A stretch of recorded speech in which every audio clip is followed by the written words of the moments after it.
suffer. So we bring you to live for the sake of others from today. Live for the sake of your neighbor.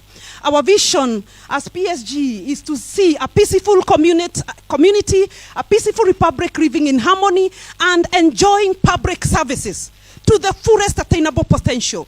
Therefore, we want to see Kenyans enjoying water, enjoying good roads, enjoying sustainable food, enjoying all good things that the Almighty God has endowed the country with. But as long as we have poor leadership, politically centered leadership, retrogressive leadership, then we are not going to make it. But public service governance, we are ready to do it. So PSG mission, therefore, our mission in the Republic now is to facilitate direct governance, responsible, accountable, peaceful, and divine governance. What do I mean by direct governance?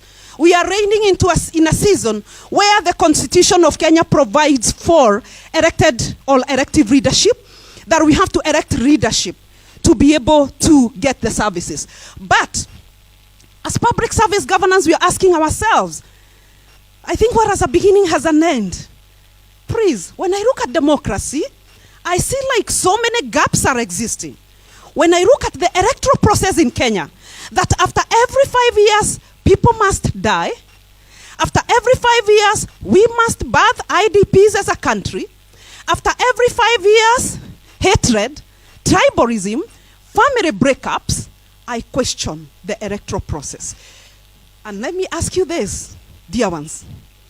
I know you are the custodians of the Constitution of the Republic of Kenya, but is it possible to do away with elections? Is it possible to do away with political leadership? What does Wajiko want? Water, education, good roads, food on the table, good health.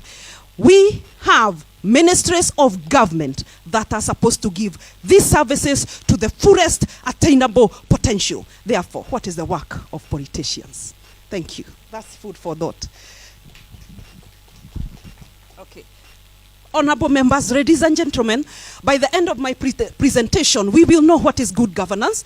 We will also understand the need for good governance in the Republic of Kenya, and who is a leader. Before even I move to that point, away from that point, who is a leader? Is a leader this person that you bring into leadership because they have garnered majority votes? Yet they could be, allow me to use the worst terms, they could be thieves. They could be not even village influencers. They could be people who does not have the heart of the community in them, but because they have majority votes. Is that a leader? Can we define that to be a leader? What is electoral process? I question electoral process. When I see Sudan today, when I see Somalia, when I see Kenya, 2007, 2008, what happened?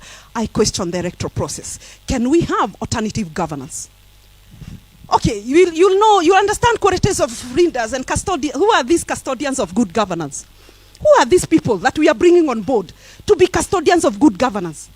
You want to tell me a person who has been taken to court because of corruption, and then you again take that person again back to the office on a different position. Is that a leader and a custodian of good governance? I question. Do you want to tell me that this person who does not have any leadership quality, but you have qualified this person to be in leadership because of majority vote, is that a custodian of good governance? By the end of my presentation, you will know that. Understand the citizens' role towards good governance. Citizens of the Republic of Kenya, what is our role? They say we are the voters. Every other time we go to voting, we tell ourselves as voters that this time we are voting the best. And who is the best according to us voters? The one who gives 200 shillings or 500 shillings. Come on. Are we getting the right leadership? We have failed even as voters. Both the voters and the voted in.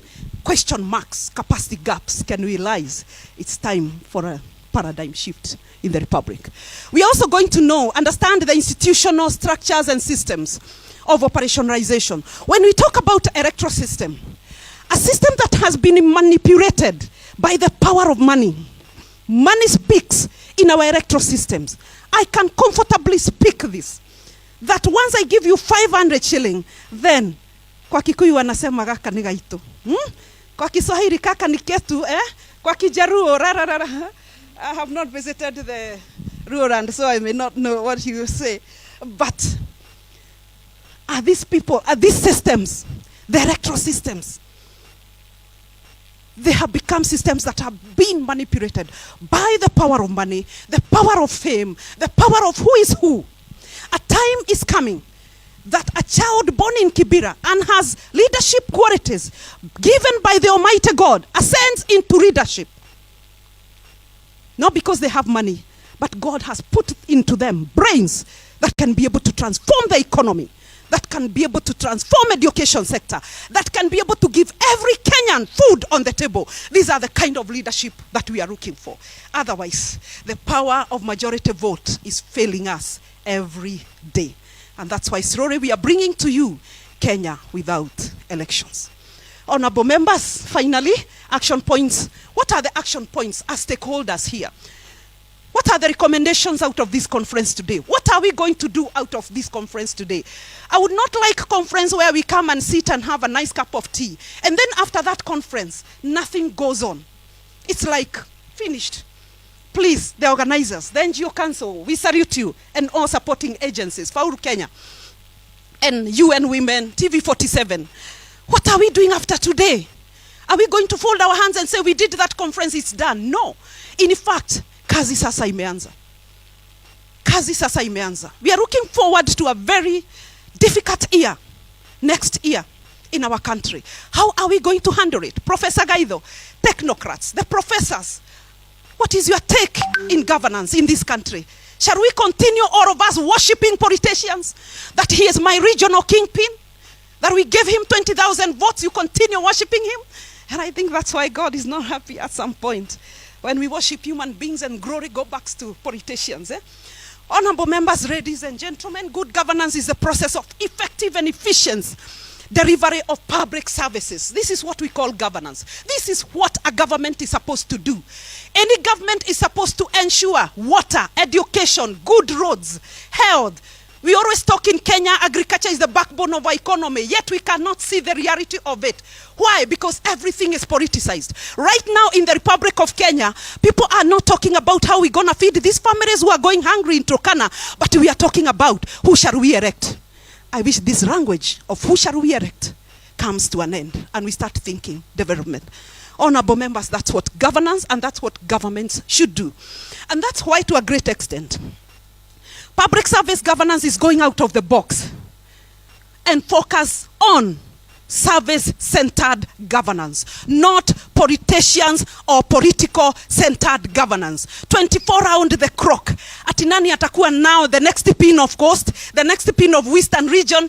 Come on, Kenyans, we have to get away of this language. We have to start talking.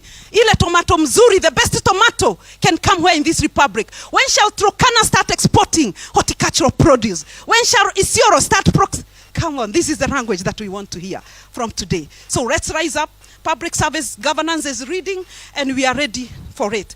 So, honorable members, ladies and gentlemen, accountability, responsibility, and transparency. Do you know why we are failing in these three? The accountability, the responsibility, and transparency as a government. Because I cannot be able to deliver this while in position of leadership. Because the minister in charge of agriculture must be all education, me 20 million votes or 2 million votes from Coast, from Rift Valley, from Central. Can you see the kind of leadership we are having? Such that even our appointments have been politically manipulated. This must stop. We must have now cabinet ministers who are accountable, responsible, and transparent. And we are going to hold them accountable, let me tell you. It's no joke. Even God is not happy, I tell you. We are going to take it head on. We are going to ensure that it is done. Kenyans are crying. Kenyans are going through pain. This must stop. Honorable members, these are the negative effects of bad governance. And I think we are feeling it. This is mambo kama youth wanasema tunafeel. Hii ni mambo tunafeel katika jamhuri yetu ya Kenya. There is all social moral decay. It's there. You can see it all over. Corruption and all this. Tribal divisions in the country. Kingpins all over the country. We don't want kingpins again. I think we need public service. All we need is public service, ministries of government throughout the country giving us water, roads, education. That's all we need. So, moral degradation in governance is gone. Moral degradation, corruption has become the order of the day. After COVID-19, there were COVID-19 billionaires. Come on, moral degradation all over. Lack of integrity in governance is evidence. Uncoordinated and corrupt governance. Lack of positive values. The values of a nation are finished, including the values of language. Hate speech is all over. And to our media, what we can see on the front page of the newspaper is what? Ni nani alitusi mwingine vizuri? Come on. Media, we would like to see you people telling us that what happened to the oil in Turkana, that we are now exporting such and such, is it barons or what do we call them? Of fuel. That we are increased peak of about 10% of Kenyans at the top enjoying the country's income, enjoying the country's revenue, enjoying the country's everything. But we have the majority down there who are done, finished. They cannot out.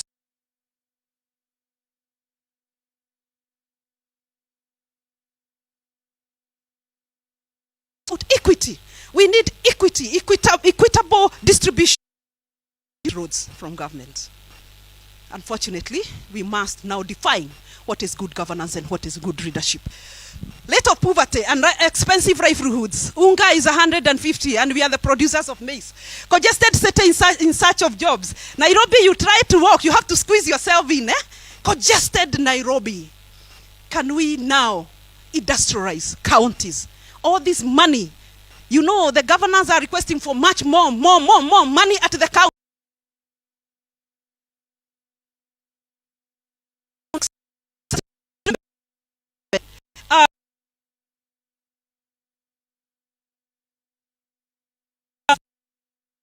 Agenda.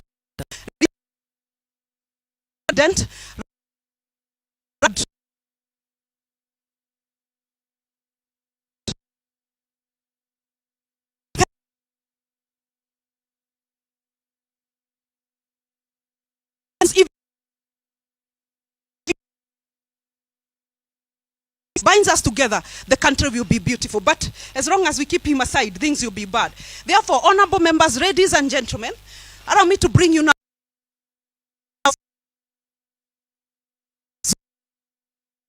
sustainable peace. Sustainable peace. Can you visualize that country without all these political games, all these political campaigns, but everybody in Kenya is on. Recently I was in Moyale and I was telling women, running away, or we are coming to a state whereby soon the women in Moyale, you'll be just opening water in showers like Nairobi. And they were like, my God, you know they walk 20 kilometers carrying Jericho. So sustainable peace is not there. You know that bitterness. Kwani tumeachwa nyuma. Are we not? So if there is good governance, sustainable peace will be realized. Mr. Gaido, you talked about peace so much. So sustainable peace will be realized if we have good governance. Sustainable development equally. We are going to enhance a number of better strategic planning policy in Kenya. Will not be based on political class or political groupings. Policy formulation will be based on the what we call situation analysis on the ground. Economic stability of the nation will be realized, and we are going to reduce cost of living. It's too hard. You go to a supermarket with 5,000. Now ukitoka ni kama you are calling just something, you know? You remember those days, 5,000, you go to the supermarket and the bag is full. So what is happening? However, there are few who are really enjoying that. So we would require to have good governance so that we can be able to realize economic stability. Okay, it helps improve productivity and new opportunities, good governance, effective leadership, automatically promotes adherence to the rule of law. As one of the speakers said, now the rule of law is nothing.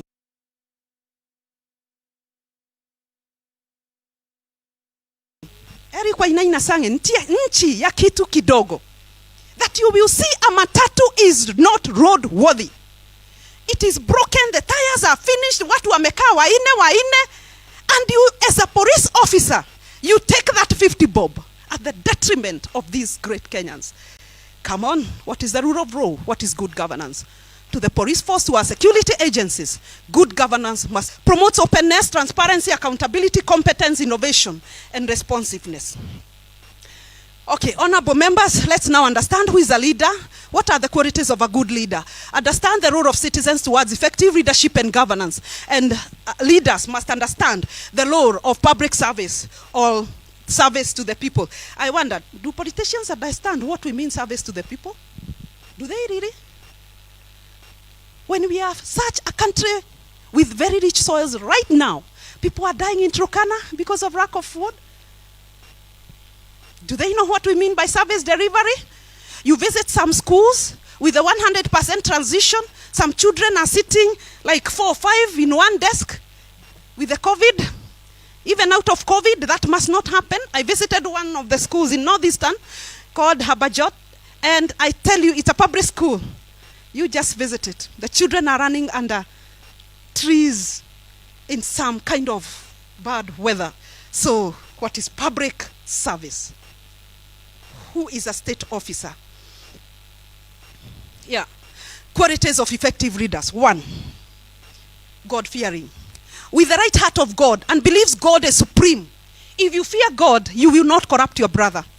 If you fear God, you will work 24/7 to realize what is stated in your job description, as either as an MP or a governor or any state officer or a president of a nation.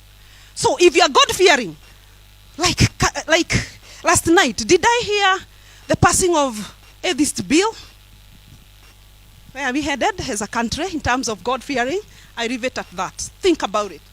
Number 2, and before I exit that, where are our leaders in this? Passing the Ict bill. As much as we are talking about human rights, what are human rights?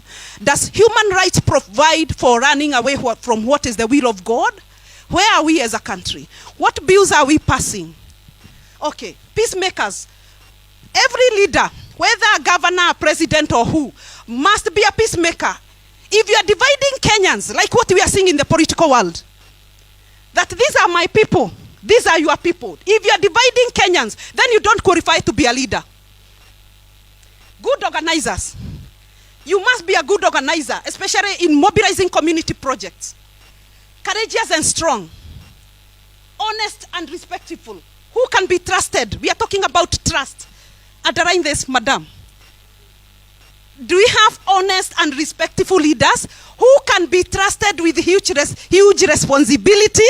Can you visualize our leaders, our politicians in the republic? Are they honest and respectful?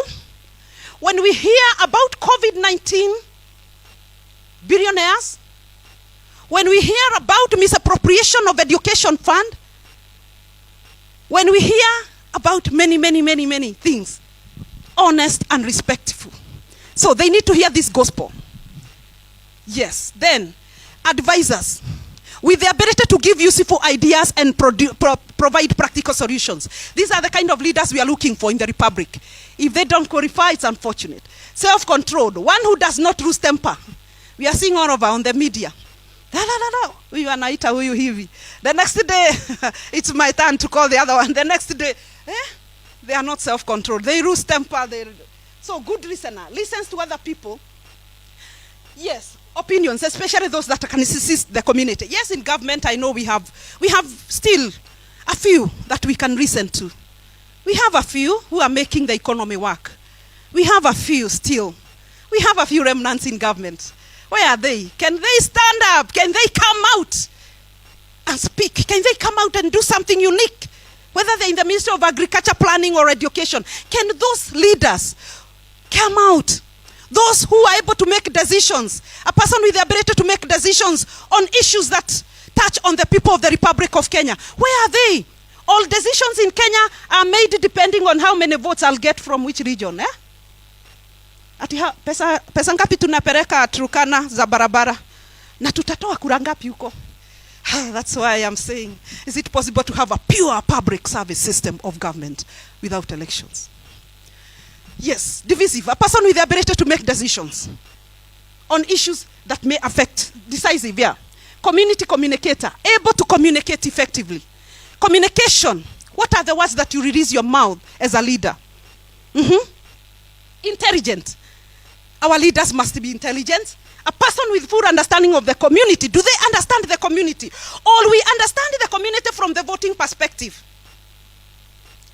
I'm going to bring water to this village because I know next year I'm going to get 2,000 votes. Is that the kind of intelligence in decision making that we are talking about? Can we today, NGO Council and all these bodies, can we from today make it strongly that governance must never be centered on politics, on political divisions, on the power of vote, but governance interventions must be centered on the services that our people in the Republic of Kenya need. Allow me to repeat that from today, one of the recommendations that governance interventions must not be centered on the power of the vote or political inclination, but governance intervention from today in the Republic must be centered on the services that the people of Kenya require. Honorable members, qualifications of good leaders. Do we still have good leaders left in the countries today? These are good leaders. But must they be voted in to lead? Ask yourself. Must a leader be voted in to lead? Okay, let me give you an example. Look at Mother Kome. We have 3 arms of government. We have the judiciary, we have the executive, we have the legislature. These 2 arms, the legislature and executive, the leadership is elected. And this is where we get the crisis. The judiciary is appointed. Recently, we took Mother Kome through a very vigorous process of vetting. You see, 1 arm is appointive, 2 arms elective. Let us all go appointive. So that all the money that we are using in campaigns, all the money that we are using in elections, can now go towards giving Wajiko food, good roads. We need much more classrooms in this country. We need so much. So all the money that, I salute the elected members from MPs to governors, but the money, the huge money that we are using to sustain parliament, to sustain governors, senators, women reps, MCAs, let us take it to the public service, to streamline education sector, even to pay our doctors well, our nurses well, our educationists well, so that, because these are the technocrats who are supposed to shoulder the development mandate of the Republic of Kenya. The bill is underway, Kenya Bila Uchaguzi Bill, so that I wish we are able to do away with elections before the next government comes into being. Or to the glory and honor of the Almighty God. So, honorable members, nations, specifically the Republic of Kenya, can be governed by the right people. Yes, we can. Yes, we can. Still, there is hope. Somebody talked about hope. Yes, there is hope that Kenya still can be governed by the right people, because in every community, like Kenya, there are always the right people reserved by God. Yes, they are there. Who have the right heart like that of God? Yes, they are there. Who have the right mind like that of God, that is not corrupt, that our business is to give services to the people of Kenya 24/7. Who can do the right things for the people, that even if you are not being supervised by anybody, you are able to give the people of Turkana water. You are able to do good education, good education in our country, good health in our country, even management of government resources. Did we have to supervise the COVID-19 funds? Did we have really to supervise? If we had people with good mind, like heart like that of God, we did not have to supervise. Yeah. So who can do the right things for the people? Because they have the right feelings. If you don't have feelings for the people, you have no business being a leader, particularly when they are in the right positions of authority. So we are going now to position the right people with all these qualifications. This can be the right professionals, yes, at the right time of making decisions in Kenya in order to achieve the right results. They will lead the society in Kenya to the right direction that we have always desired, in order for the Republic of Kenya to reach the right destiny where people will indeed rejoice and glorify God forever. These are the right leaders to govern Kenya, Africa, and other nations. So, citizens, we have talked about leaders, but what is our role? Do we ever care to know who we are electing or who we are bringing on board? Do we ever care to know who we are appointing? Citizens must understand what is leadership. Let us not be ignorant as the people of Kenya. Wanjiko, as much as you need good leaders, Tafadhali, make it your responsibility to understand what is leadership and who is a leader. Who is a leader and what are the qualities of a good leader. Maybe you need to take NGO Council, this gospel of qualities of a good leader. Thank you.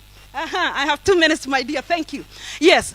Yeah, we need to understand what is a good leader. Citizens must understand what are the governance issues in their area. Let us not be ignorant. Watu wa Kenya. And every time, serikali iko wapi?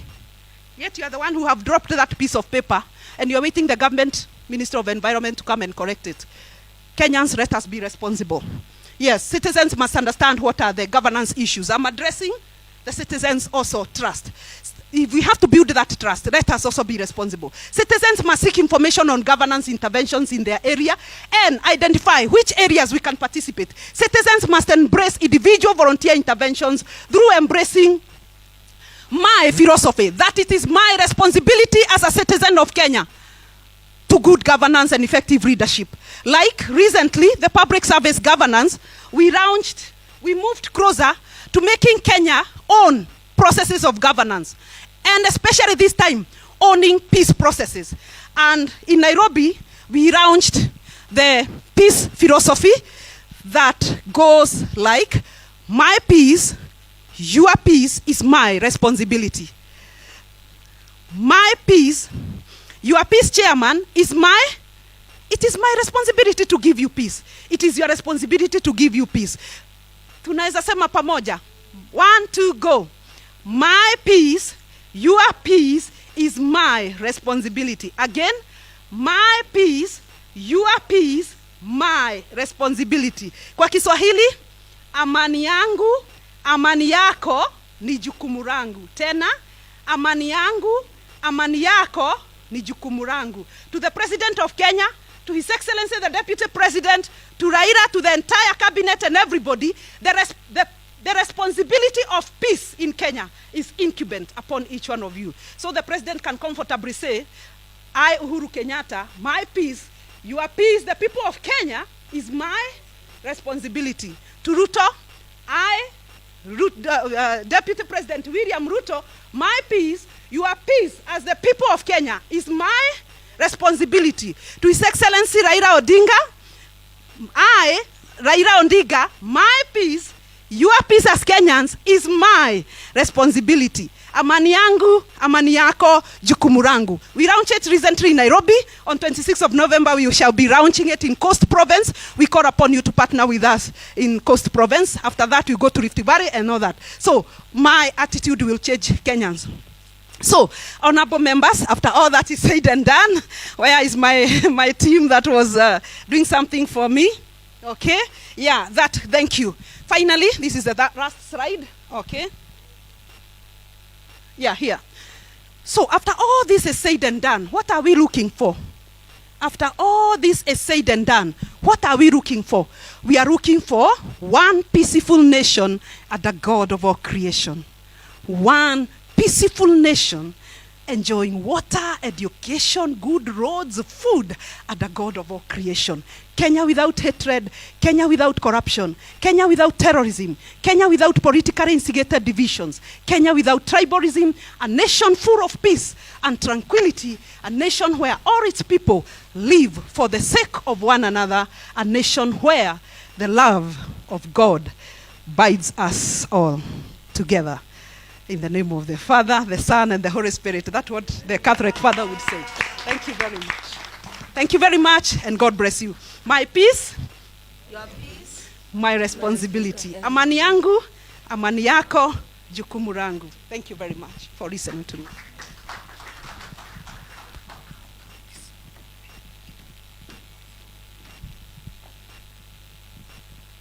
Thank you very much, Ambassador Esther. That was great.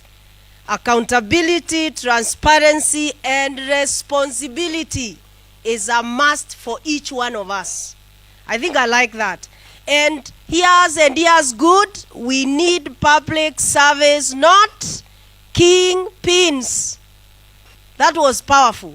We don't need kingpins. We need public service. And very important, put God where He belongs. Number one. God is not second hand. I think I like that.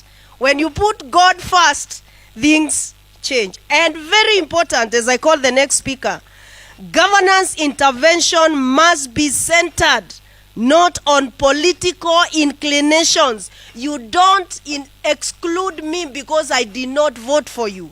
No, I deserve the service. I think I like that. That was great. Let's give her another applause. Hey, that was great. I like that. Allow me now to call our next speaker, Professor Gitire Naituri, who will speak to us on building open, responsive, and accountable institutions. Professor Gitire Naituri was a commissioner NCIC and is an associate professor in Multimedia University. Professor Naituri, welcome.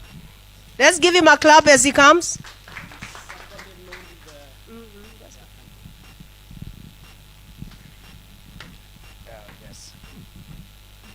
Thank you, everybody. I think I've taken like 1 full hour to find this place.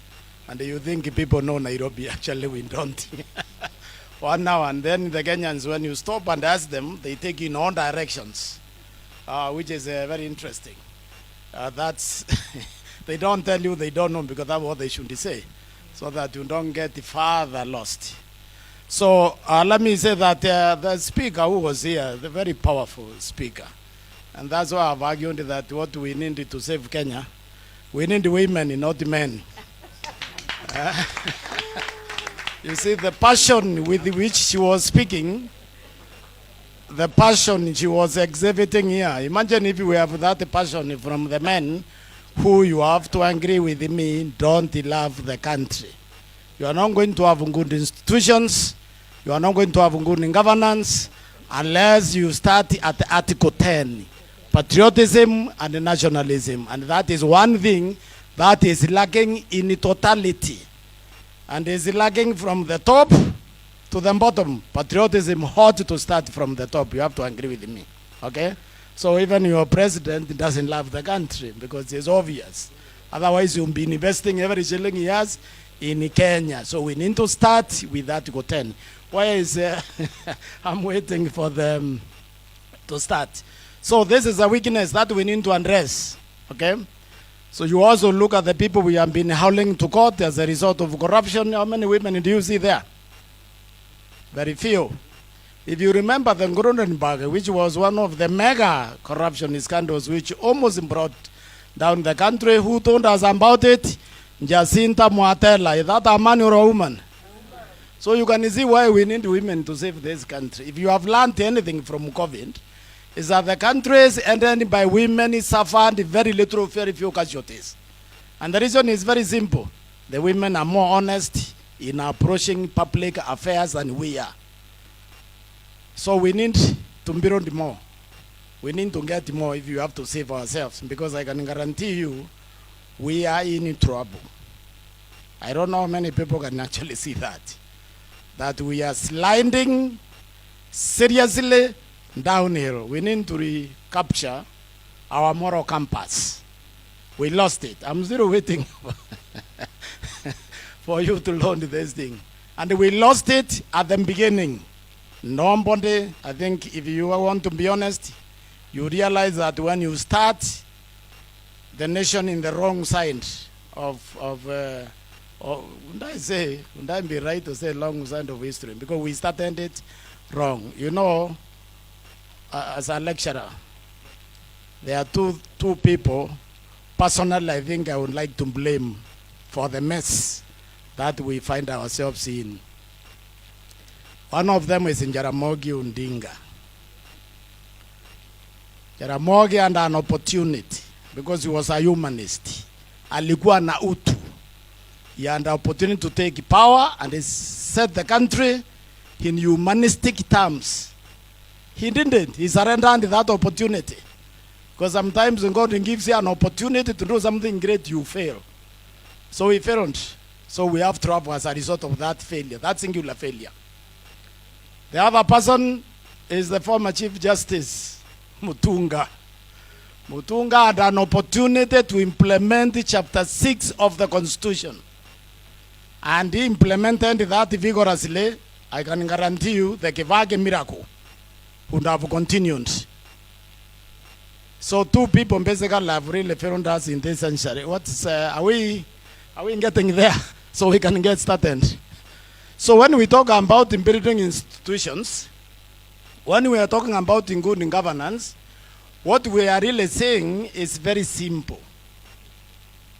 You must start at Article 10, values at Article 10, values at Article 232. And these are the things that we have ignored in totality. Okay? So I will correct one thing. I'm not an associate professor.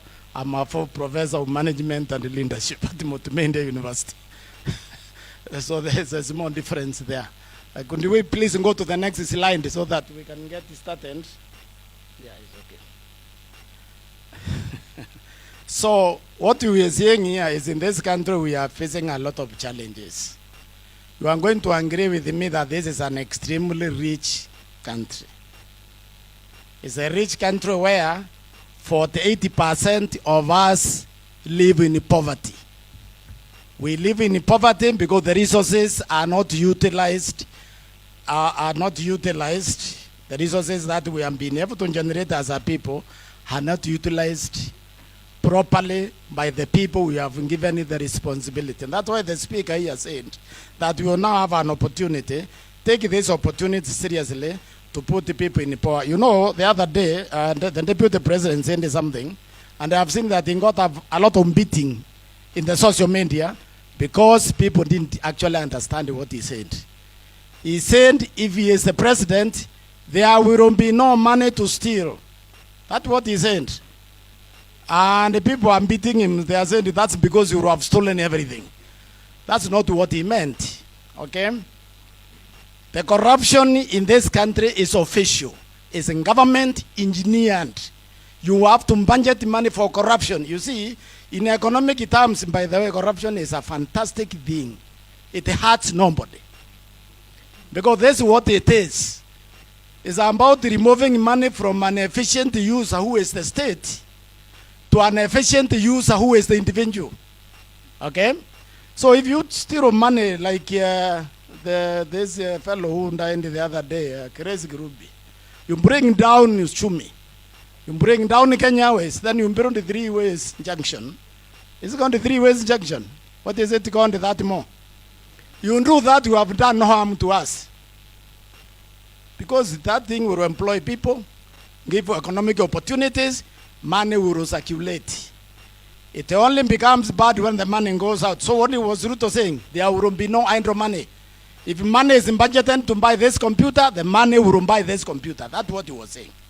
Okay? If there is money sitting somewhere to steal, it's because the government is not working. So I couldn't understand what he was saying. I don't know even him if he knows what he was saying. But personally, I couldn't understand what he was saying. Governance is responsible for high levels of poverty in this country, and this is the reason. Governance is the process by which decisions are made. Okay? We have made a monumental decision here, which is going to haunt you for very many years to come. We made on something I hear them talking about. Ruto says SNGR, this SNGR thing. That was a huge blunder. Big mistake. Because the country simply couldn't afford it. Number two, the entire amount of money, over 80%, I would say, if we have to believe Jimmy Wanjigi. And we need to believe in Jimmy Wanjigi because Jimmy Wanjigi is one of those entrepreneurs, the one we call deep state in this country.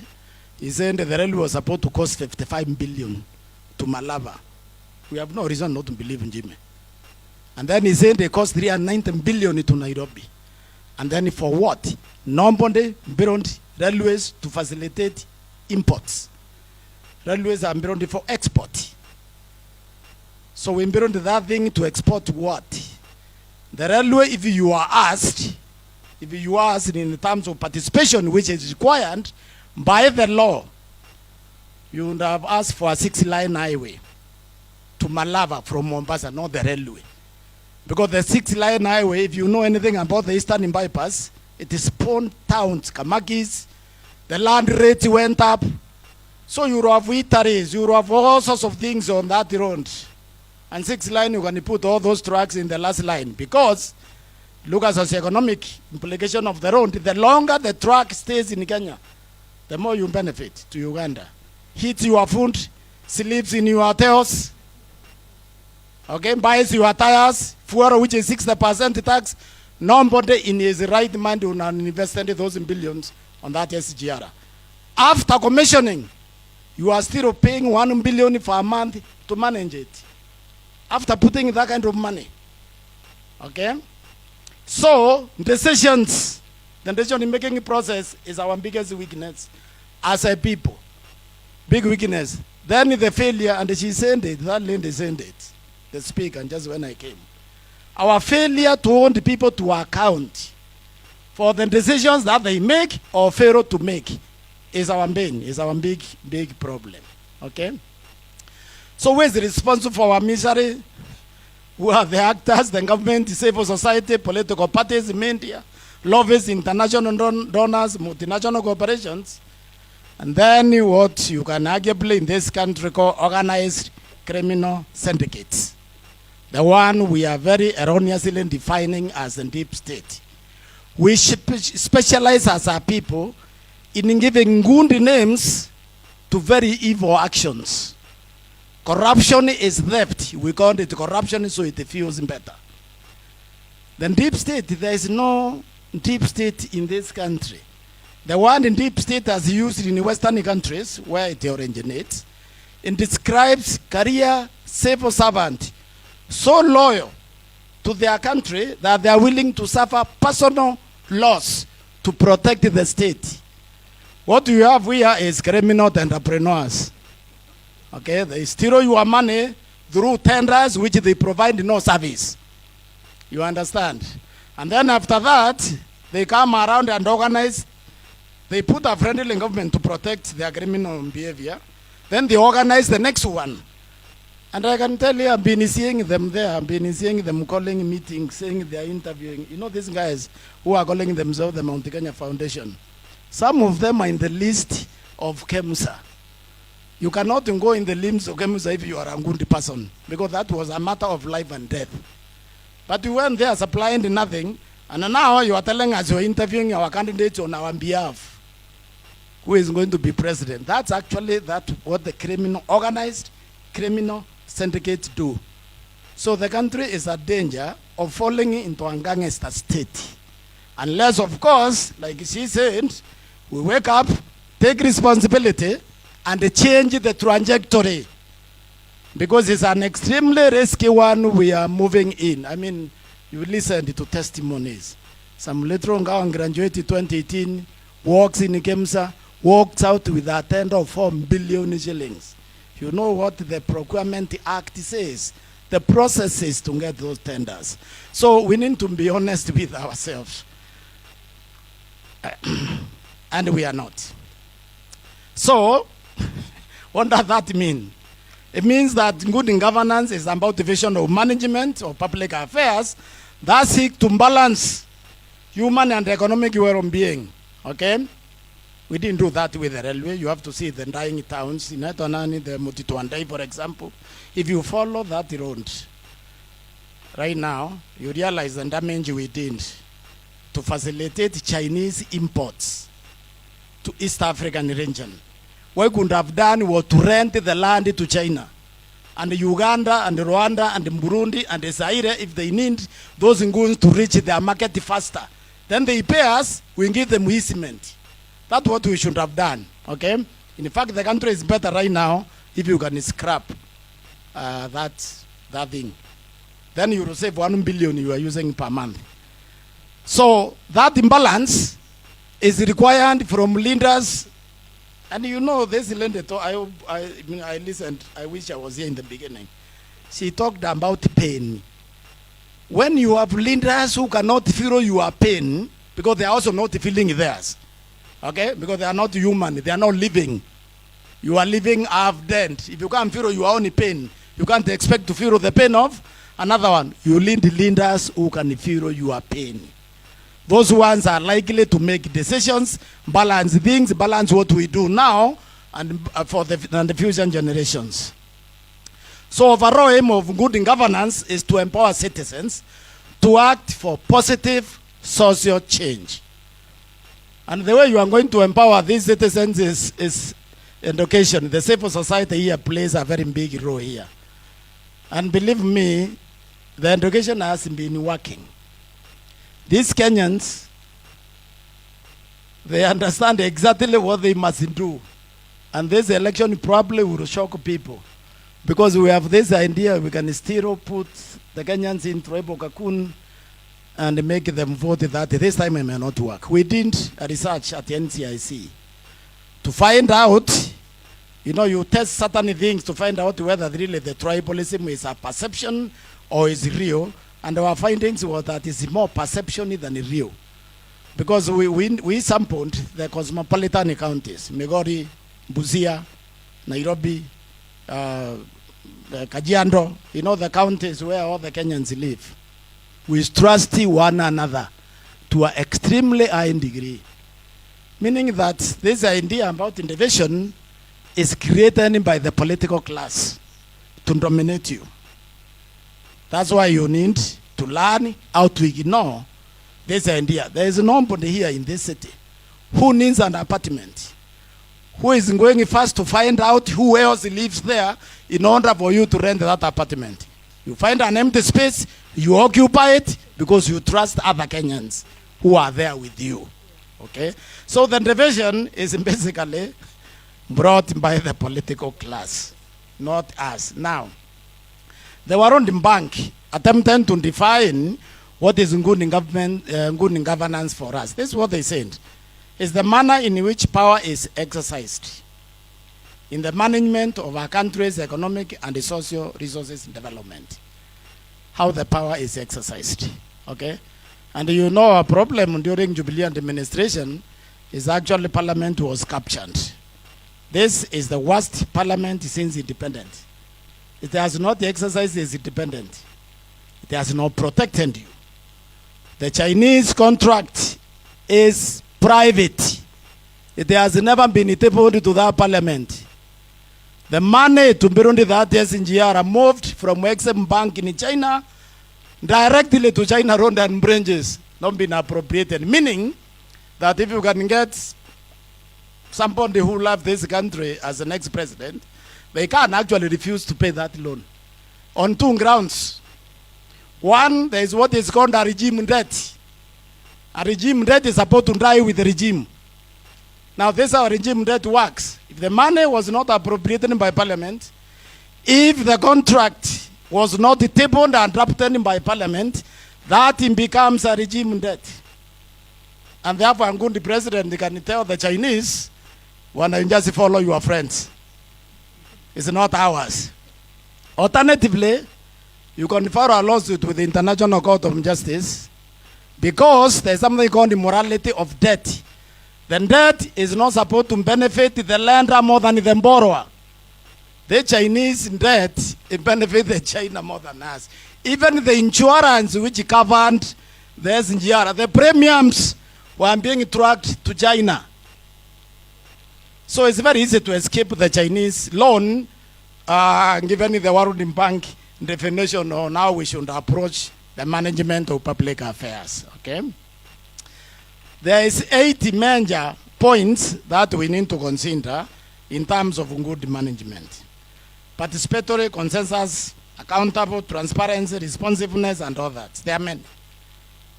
And they are all covered in the 2010 Constitution. People took time to make that document. That document is actually self-regulating. That's why it was able to defend itself against what was an obvious attack in the name of the BMBI. But the document is able to defend itself. Okay? Because that BMBI, it was another phantom project. Because we were told to fight corruption. You cannot fight corruption in this country also unless you delete Article 93.1. It's 93.1 or 99.1. The one which allows you, even if you mandate somebody today, to run for office until you exhaust all the appeals. That is a gangster clause in the Constitution. It ought to be repealed. Because when you do those things, you should not be able to own the office. Okay? So those are all these very good qualities are captioned in our constitution. So what then are we supposed to do? What can a civil society do to work towards good governance, good institutions? Because also you cannot build in good institutions until you have good characters, good personalities manning those institutions. But you know, we recruit here first, we identify people who we need to occupy certain positions. Then we make the panel. Then we give the panel the list of the people we need to be appointed. Then we advertise. And we waste the time of all these Kenyans thinking that there is fair competition, merit, Article 232. Okay? So we waste the time of everybody. And I don't know when we are going to stop doing that. Until we can get strong people in institutions, those institutions also will not help us. You need a Maraga. In almost all of them, Justice Maraga. Okay? And I'm beginning to like these cases because I also liked the other guy of the Court of Appeal.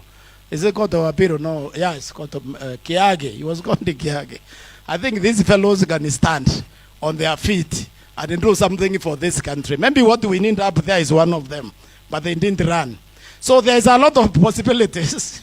Ensuring respect for human rights and the rule of law, strengthen democracy, promoting transparency and the capacity in the management of public affairs. That's what the civil societies can do. The Covenant on the Civil and the Political Rights puts Kenya under international obligation to effectively guarantee citizens the right to information. Information is crucial for us to be able to make our leaders actually serve us. And that is a guarantee under this under the international governance on the people, political and people's rights. So there is a significant shift brought about the new constitution.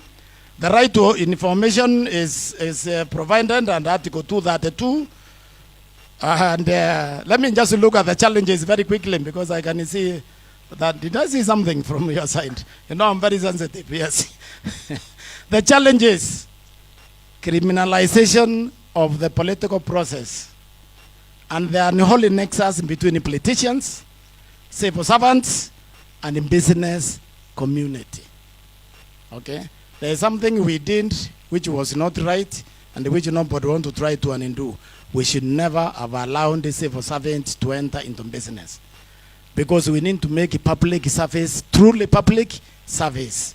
So that when you are given an appointment as a public servant, the only benefit accruing to you are the benefit conferred by that office. You are not able to exert any influence outside the parameters of that office. That way, we will also have very strong institutions. Okay? So this alliance with the business community is deadly for the country, and we need to begin the process of withdrawing respect to some of these people. Because even these fellows who are pretending to be speaking for your interest, it's only 2 or 3 people who are clean. Macharia, wonderful. Okay? Munga, the guy Ict Bank, great people. But most of the other fellows have tried to follow them. You will find they actually either worked with the government or trended with the government. There is no Mberongate in this country or Jeff Bezos. Okay? So nobody should walk up proudly telling you that I've made all these in billions. From where? That's why the country is not moving. Because they cannot move unless we give room for innovation and ingenuity. We cannot give that room as long as corruption is our guiding factor and as long as we respect it. And the trouble also is culture here. It's our culture. It's very bad. In the olden days, people used to go and rent each other, okay, for 2 things. They were renting for cows and for women. Those days, women were less. I don't know. So, I guess it wasn't like now, because even when I wasn't growing up, I remember, if your friend's wife is pregnant, you take a goat there if you have a son. So that if what comes out is a daughter, your son can marry. And if it doesn't come out as a boy, the goat, they still keep the goat. Now, when you went and rented for cows and the women you came, we celebrated you as a hero. You understand? we are still celebrating criminals because we have forgotten that the moment we became a nation state, everything became ours. Okay? Everything became ours. You see where I come from? We were deliberately told that the only stealing is the one you steal from our community. You know, these boys, when you used to circumcise them like 300, 400, and then we educated them how to live with the rest of Kenya. So the other one is taking. It's not stealing. We need to revise that theory. Because now, Kenya is our mother, is our father. There is no longer the Kalenjin community or the Gikuyu community. We are a community. So when we give you responsibility over this institution, that is your institution, okay? It should be part of your DNA. So we also have poor enforcement systems. And that, you know, there's what is called the structure. Corruption is in two parts. There's the structural corruption. Now let me give you an example of this structural corruption. And this should make you realize how much we actually hate ourselves and hate this country. In the year 2020, okay, you look at the Kenya Power, KPLC, it spent 66% of its revenue on purchasing power from Kenyan and independent power producers, okay? They paid the Kenyan 5 shillings and 40 cents per unit supplied. But the IPPs were paying strange rates, which is very difficult to comprehend. You have Lake Turkana wind power, 9 shillings, 89 per unit. And since, remember, you know, there's something you don't know. These companies are actually registered overseas. They are not Kenyans. When you look at them, like the Turkana wind power, I think is Norwegian or something like that. And that means when you pay them, you pay them in dollars. You are importing your own air because you are paying in foreign currency. But these are Kenyans. This is what is called state capture. So this is 89 per unit. This is Ict Power 4 Incorporated, 11.34 per unit. Ravai Power Limited, 19.6 per unit. Savo Power Company Limited, 26 shillings per unit. Iberi Africa Power East Africa Limited, 47.50 per unit. No idea how they calculate this. Gov Power, 121 shillings and 56 per unit. Trump Power, 173 shillings per unit, and Ict Power Limited, 54.6 shillings. Kenyan, which is a government institution, 5 shillings. This is how you are being robbed. Your parliament, why has it not demanded this contract? Because this is clearly robbery without violence. That's how you call it. Because you are meant, the companies are migrating into Ethiopia, to Tanzania, to Rwanda, and Uganda because of the power, cause of power. So our children finishing school, they can't get jobs because somebody is deliberately robbing you and you have a parliament doing nothing about it. Okay? Assuming the executive is supervising this, because it is. Okay? I mean, that's quite obvious. This cannot happen somewhere else in this world. This can only happen in Kenya. Because we have allowed it. We have allowed this to continue, and this is very unfortunate. This will have to change. You know, I had a meeting somewhere in Meru 2 weeks ago on a Saturday with our 5,000 people in attendance.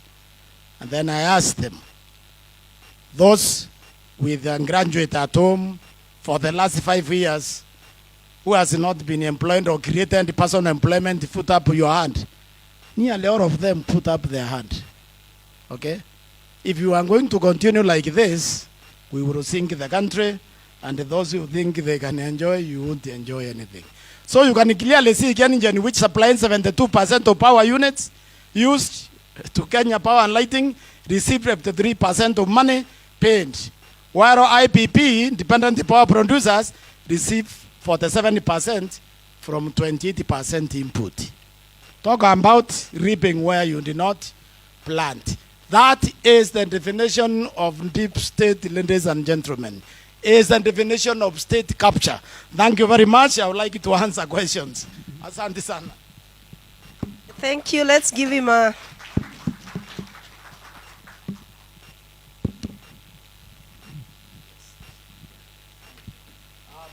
We'll do the questions.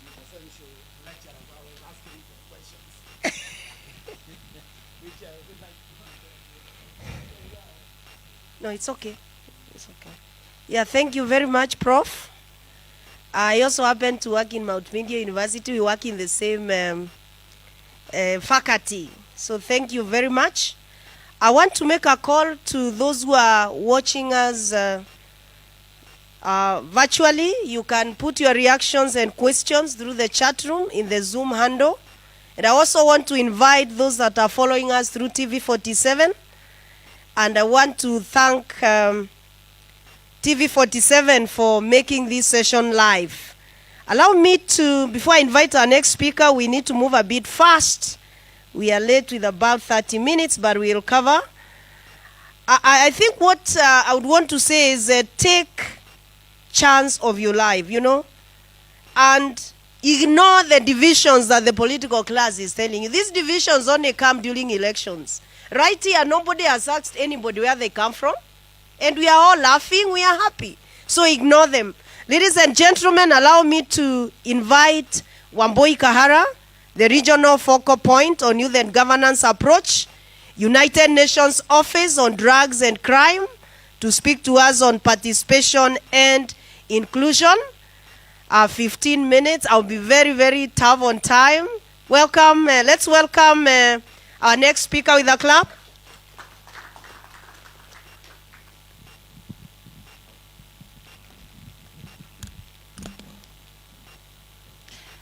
Thank you very much for the invitation to speak with you today.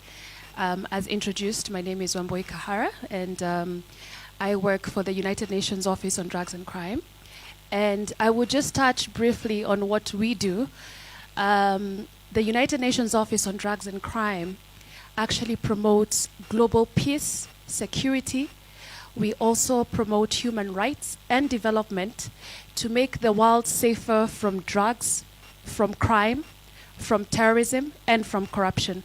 So that's what we do as a UN agency. And so I know today the theme is building citizens through trust, through effective leadership and governance.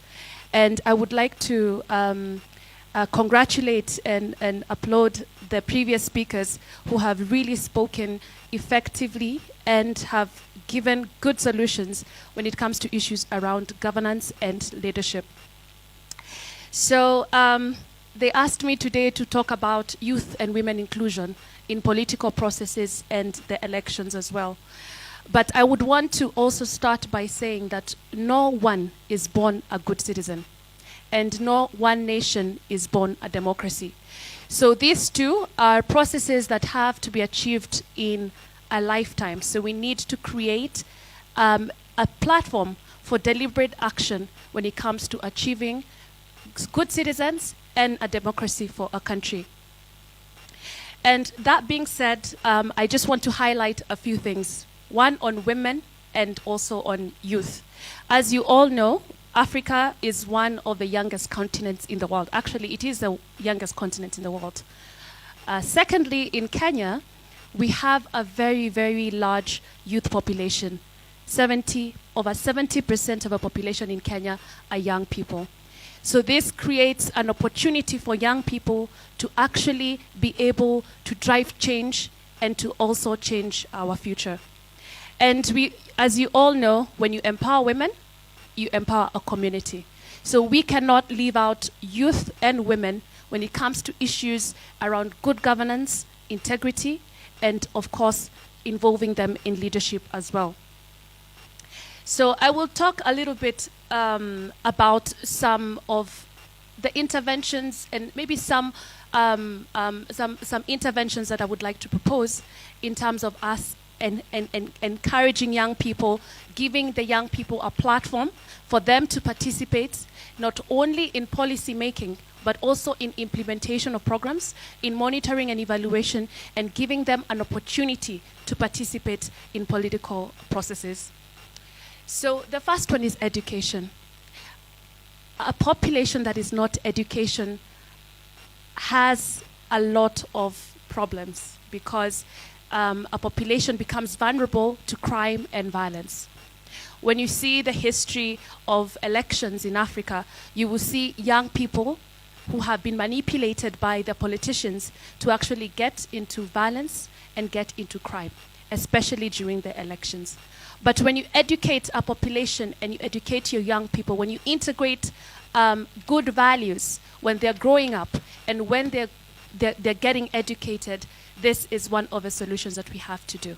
So we cannot ignore young people, and we cannot ignore the strong tool of education and the role that it plays in building peace and ensuring that young people become a drive for change in the community. As UNODC, we have a program called Education for Justice.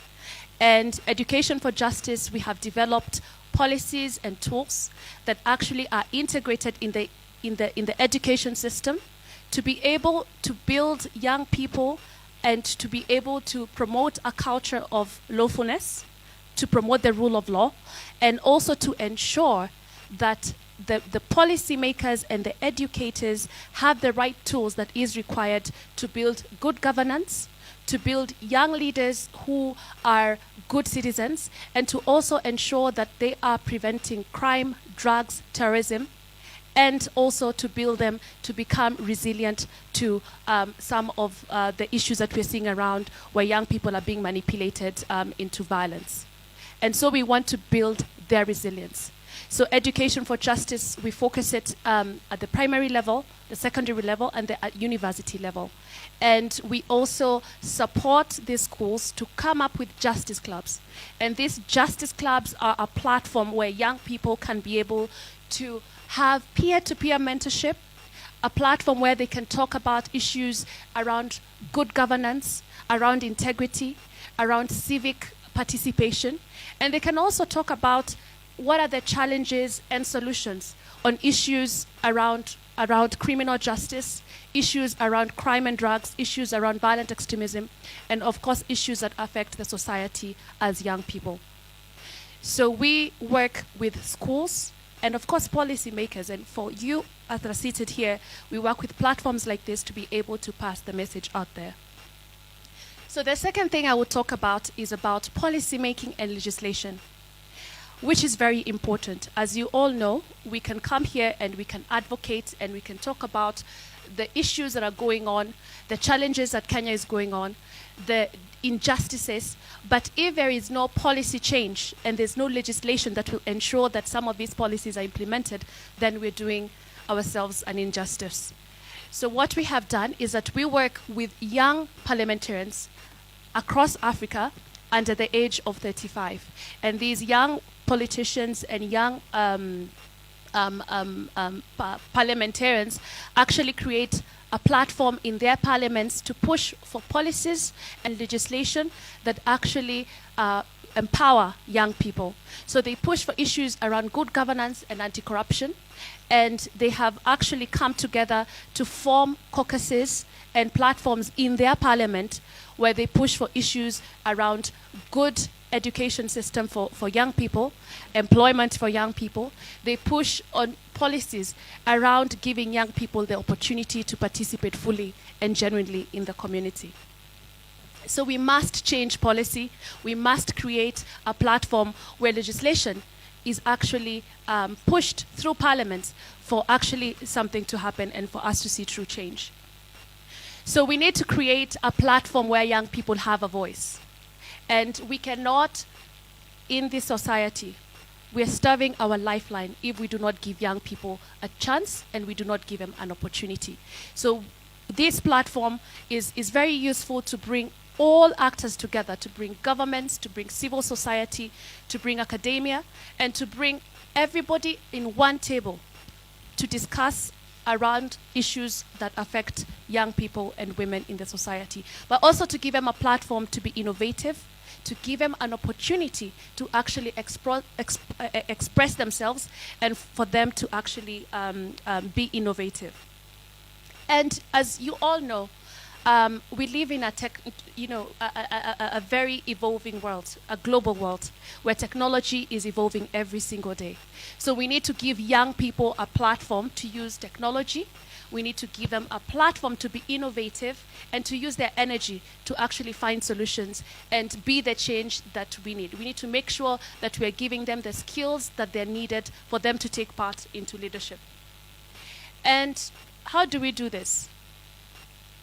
As you all know, as I mentioned before, young people have been misused. Young people have been influenced, in some of them, into getting into crime and into violence, especially during the campaigns.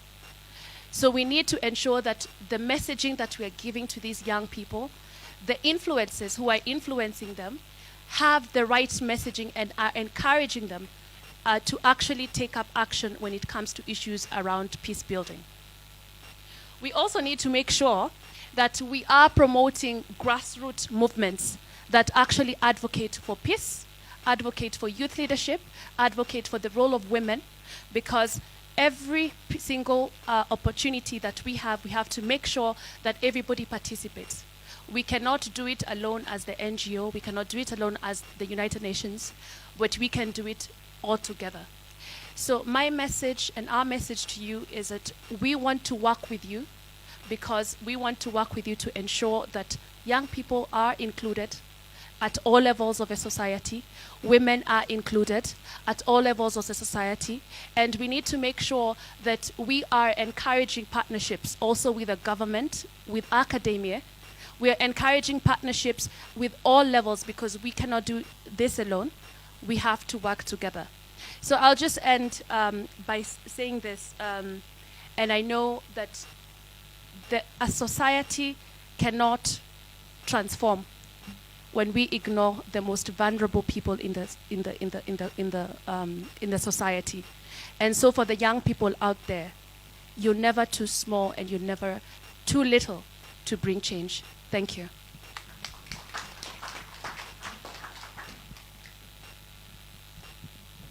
Let's give her a better clap for even keeping time. Thank you so much. A few things that I would want to say as I invite our next speaker. Please unmute the CAS, Maureen Baker. She's the next speaker. I would want to say that I think I like what you're saying, that you cannot transform the society unless you look at those people that are vulnerable. And we need to educate our population. Remember, the speakers have been saying that everything is on us. We need to take charge, and we need to educate our population. Thank you very much. Allow me to call the CAS for Ministry of ICT and Youth, CAS Maureen Baker, to speak to us on laws and policies to support digitization among the youth for the achievement of SDGs. She is joining us online. Could you please, she's been waiting the whole morning, so now it's her turn.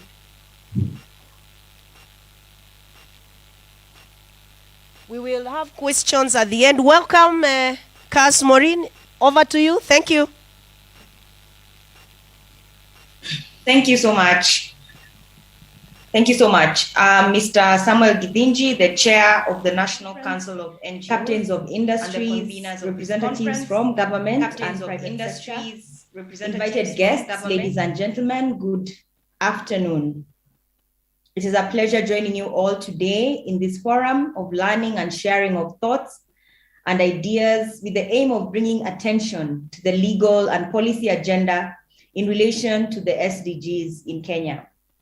I would like to thank the National Council of NGOs for putting together this very important event, and thank the presenters as well for the enlightening presentations that have been made.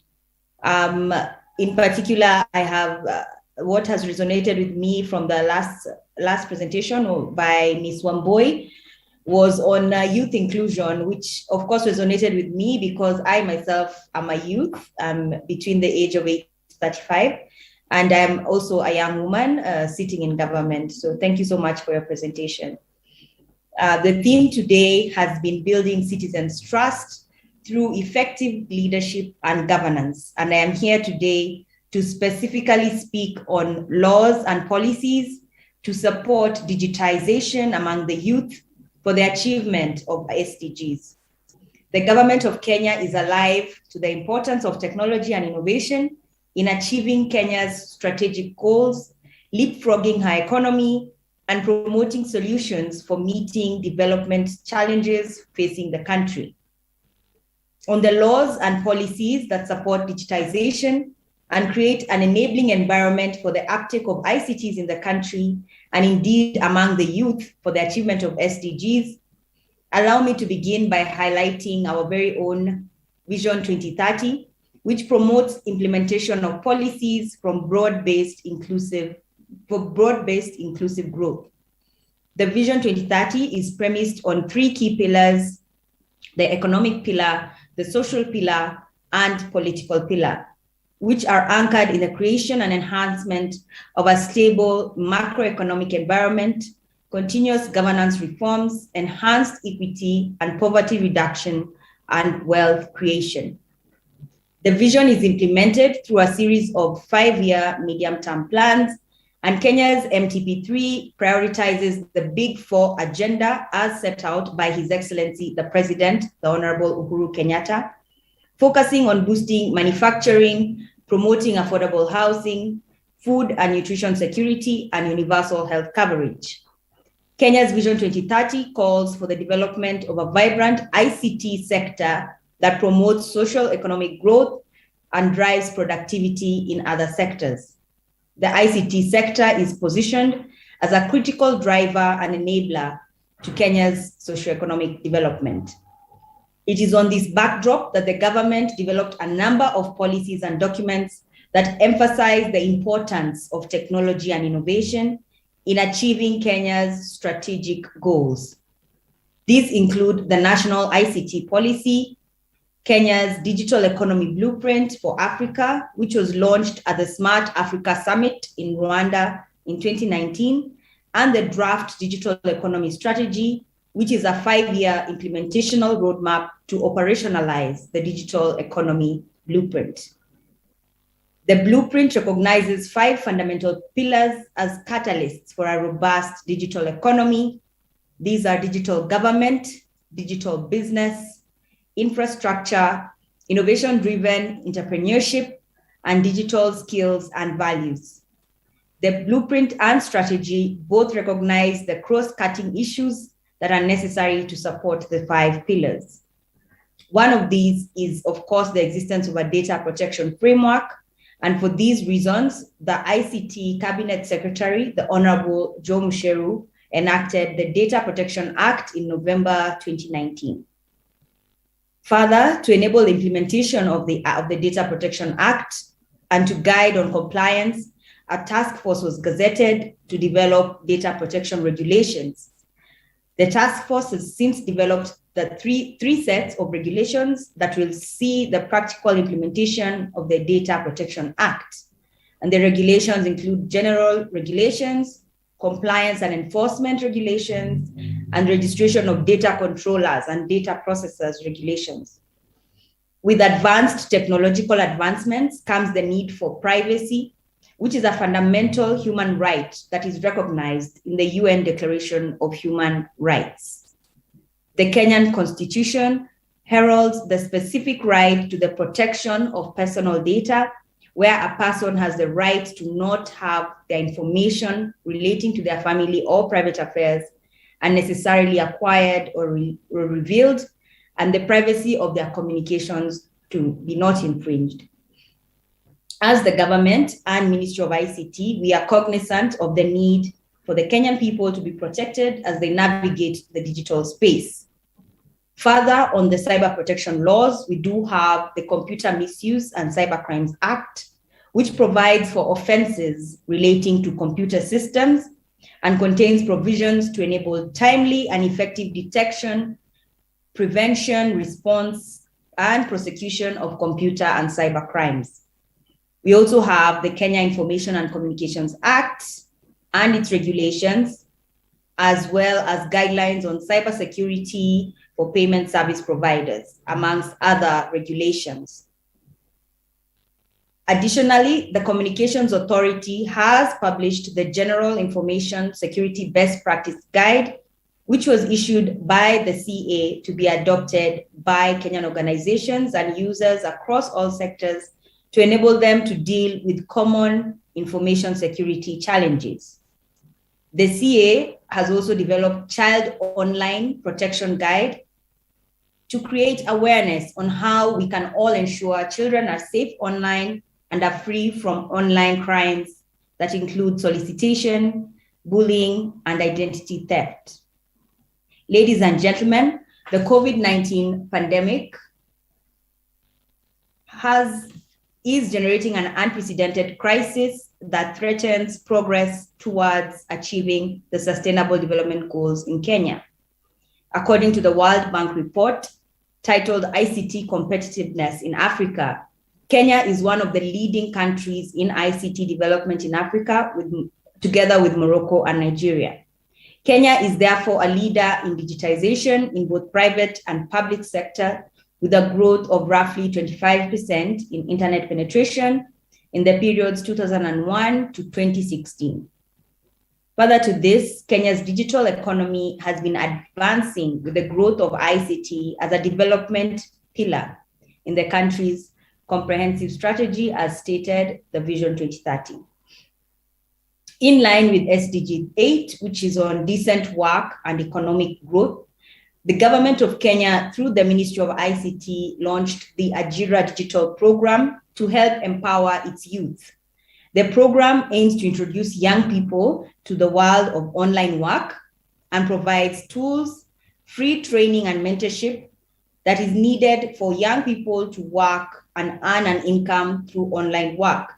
The free training is available on ajiradigital.go.ke. The works available include data entry, transcription, digital marketing, and virtual assistants. That being said, ladies and gentlemen, my remarks were aimed at highlighting the enabling environment that is being created by the government to enable uptake of ICTs in the country for all citizens, including the youth. Ladies and gentlemen, I look forward to implementation of the key issues that are discussed here as we seek to ensure that we indeed build confidence and trust in the people of Kenya through effective leadership and governance. Thank you, and I wish you all fruitful deliberations moving forward. Thank you very much. Thank you. Let's Thank you give very her. much. Thank you. Let's give her a clap.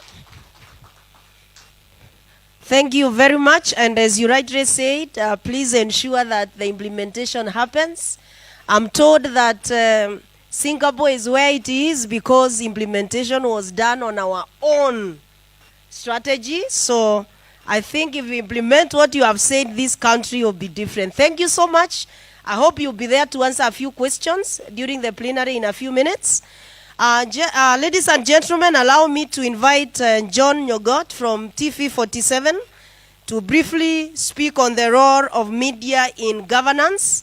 Thereafter, I will ask Ambassador Esther, Professor Naituri, and Dr. Gaido to sit there so that I have a lot of questions for you. I'll ask you to sit over there once we finish with the presentation. So I'm giving John 10 minutes. John, it's over to you.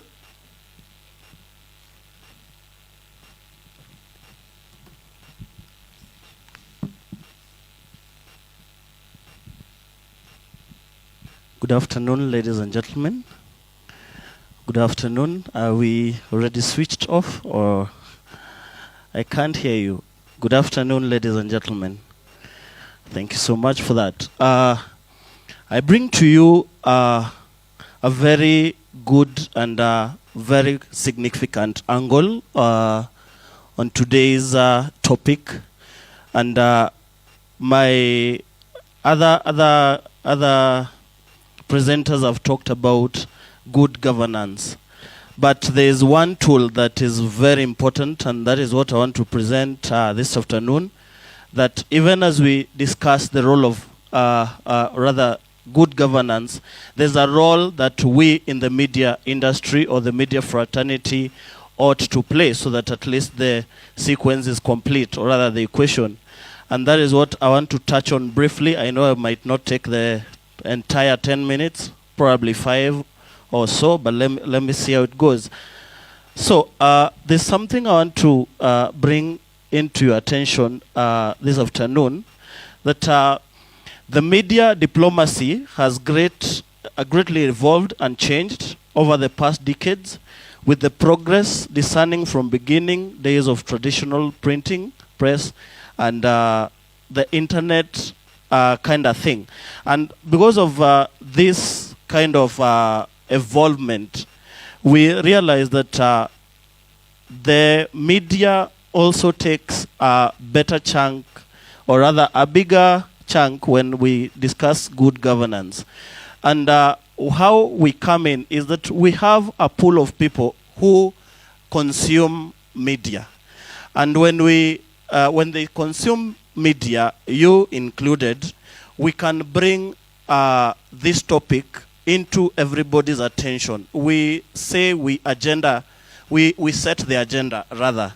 So communication for development create demand for service and use of the media as an instrument to shift behavior or change the social norms, and that prevent such kind of behavior. And by so doing, because we connect the people, we give you the information, and we spotlight, like we look at what the institutions. Remember, we said governance is not about the government. In fact, government becomes an institution, for that matter.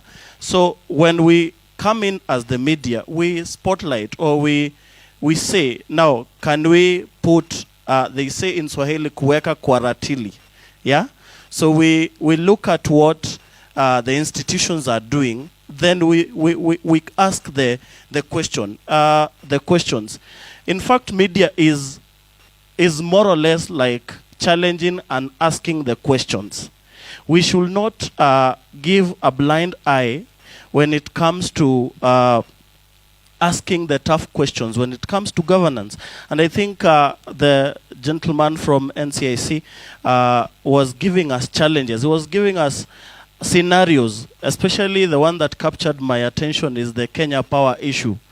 Where is the media? Why haven't we come to unpackage, or rather ask the tough questions? Yeah? Why do we have overseas companies taking care, or rather managing such essential commodities into our country? And when these things goes untouched, or rather if we don't ask these questions, me and you, or rather we suffer. So tough questions has to be asked. And so even as we look at these things, we have the media to take the upper role. We are the ones who needs to unpackage these things for even someone in Turkana to understand how this country is being governed. At TV47, we know very well that we ought to fully know what good governance is in order to identify and execute some of this good governance, and even expound more to the people who are, who don't understand them. We must discuss this agenda today to see clearly how significant the role in the development of the society. And one thing we have to know is that governance is not the same as government. This has to come out clear. Government is the system, and the government is one of the institutions of the governance system.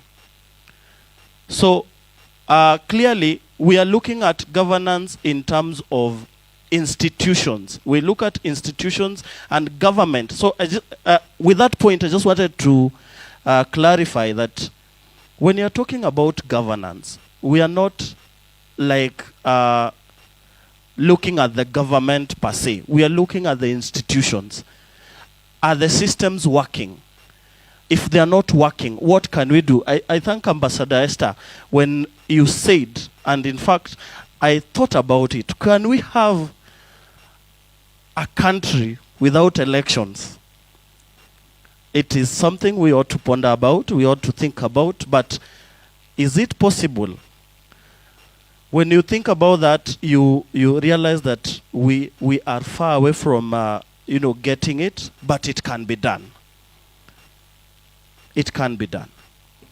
So, ladies and gentlemen, when we look at the governance, and I want to echo words from other speakers, that if we can have if we can have accountability and transparency, good governance is like 90% done.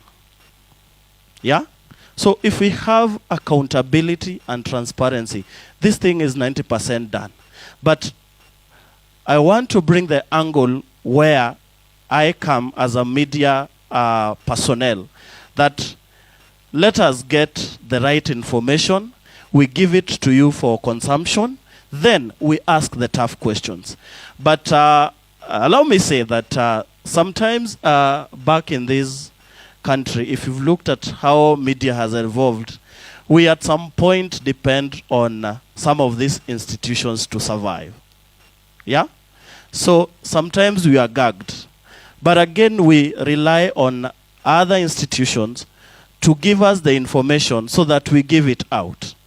So, ladies and gentlemen, as I conclude, I want to assure this gathering that we are going to walk the journey as the media fraternity. We are going to ask these tough questions. But again, because you have, we are not saying we don't have access to the information, but because you also have the access to information, let us join hands and ask these questions. As I'm signaled, I only have 2 minutes. Now, I want to talk briefly about TV47.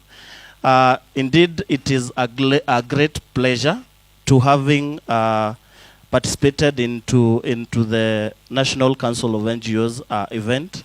And we, TV47, we've built our institution on the philosophy of incorporating education and news gathering. And we have carved a niche in local broadcasting by telling the untold story. So, in fact, our tagline is TV47, where the home of the untold stories. We are rated among the top stations in the country, and this is the source of information is available out there. There are other companies that do ratings for media houses, and we bring you a new media house that is flexible, and that is why you see us here. And that is what makes us great. Above all, feel blessed, enjoy your time, and we want to assure you that as the media, we are not going to let you down. We are going to walk the talk. We are going to support you where we can.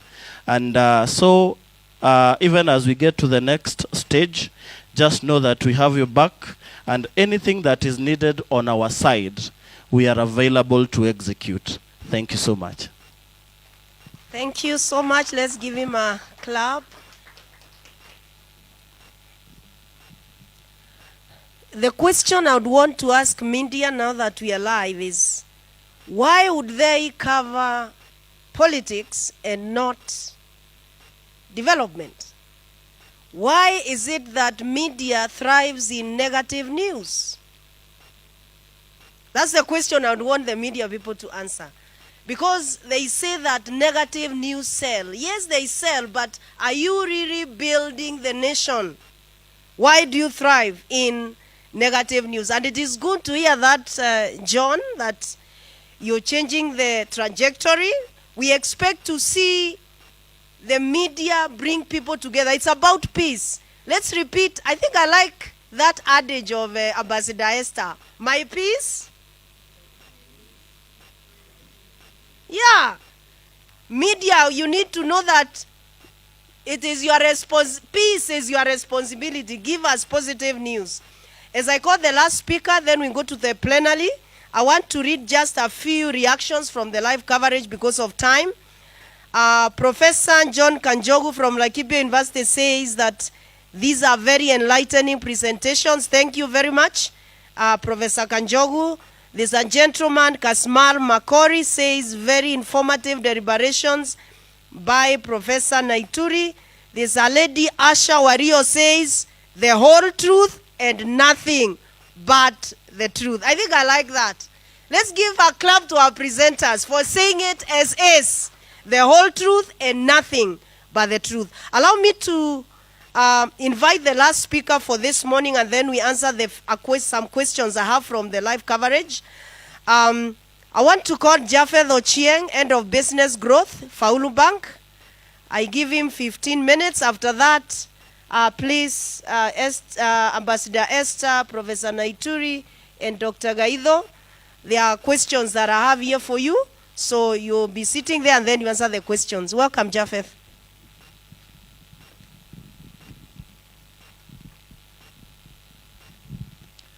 Good afternoon. As you've heard, my name is Japheth Ochieng. I'm Head of Business Growth at Faulu Microfinance Bank. I'm going to present on digitization, but before I present on digitization, please allow me to speak as to what Faulu is all about. Faulu is a microfinance bank and is a subsidiary of the UAP Old Mutual. Faulu is a bank that offers wide range of financial services. Indeed, it is a retail finance house. Things that include lending, investment, protection, insurance, you will be able to get all that from Faulu. Faulu is a non-partisan, non-political aligned organization. So we are here to support good governance, because as a bank, governance starts with what you have already worked hard for. Make sure it's well taken care of. Faulu is regulated by the central bank, and we are also a member of the Association of Microfinance Institutions. We are renowned for transforming lives. When we do business, we want to do business that is impactful, things that affect the people, and we are well known for financial inclusion.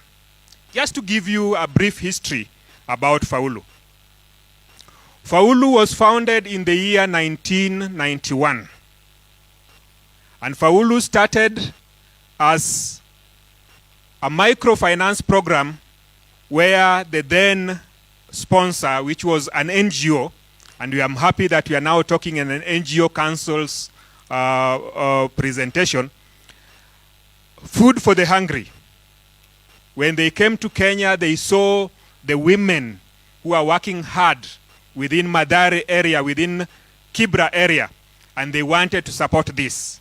And therefore they gave some capital, about 600,000 Kenya shillings, to these women, that they can be able to go out, do the hard work they are doing, then come back and pay the money, and it went like a table banking kind of thing. That grew, and in the year 1999, Faulu became a limited liability company. For those of you who may not know, Faulu is actually one of the institutions where M-Pesa was founded.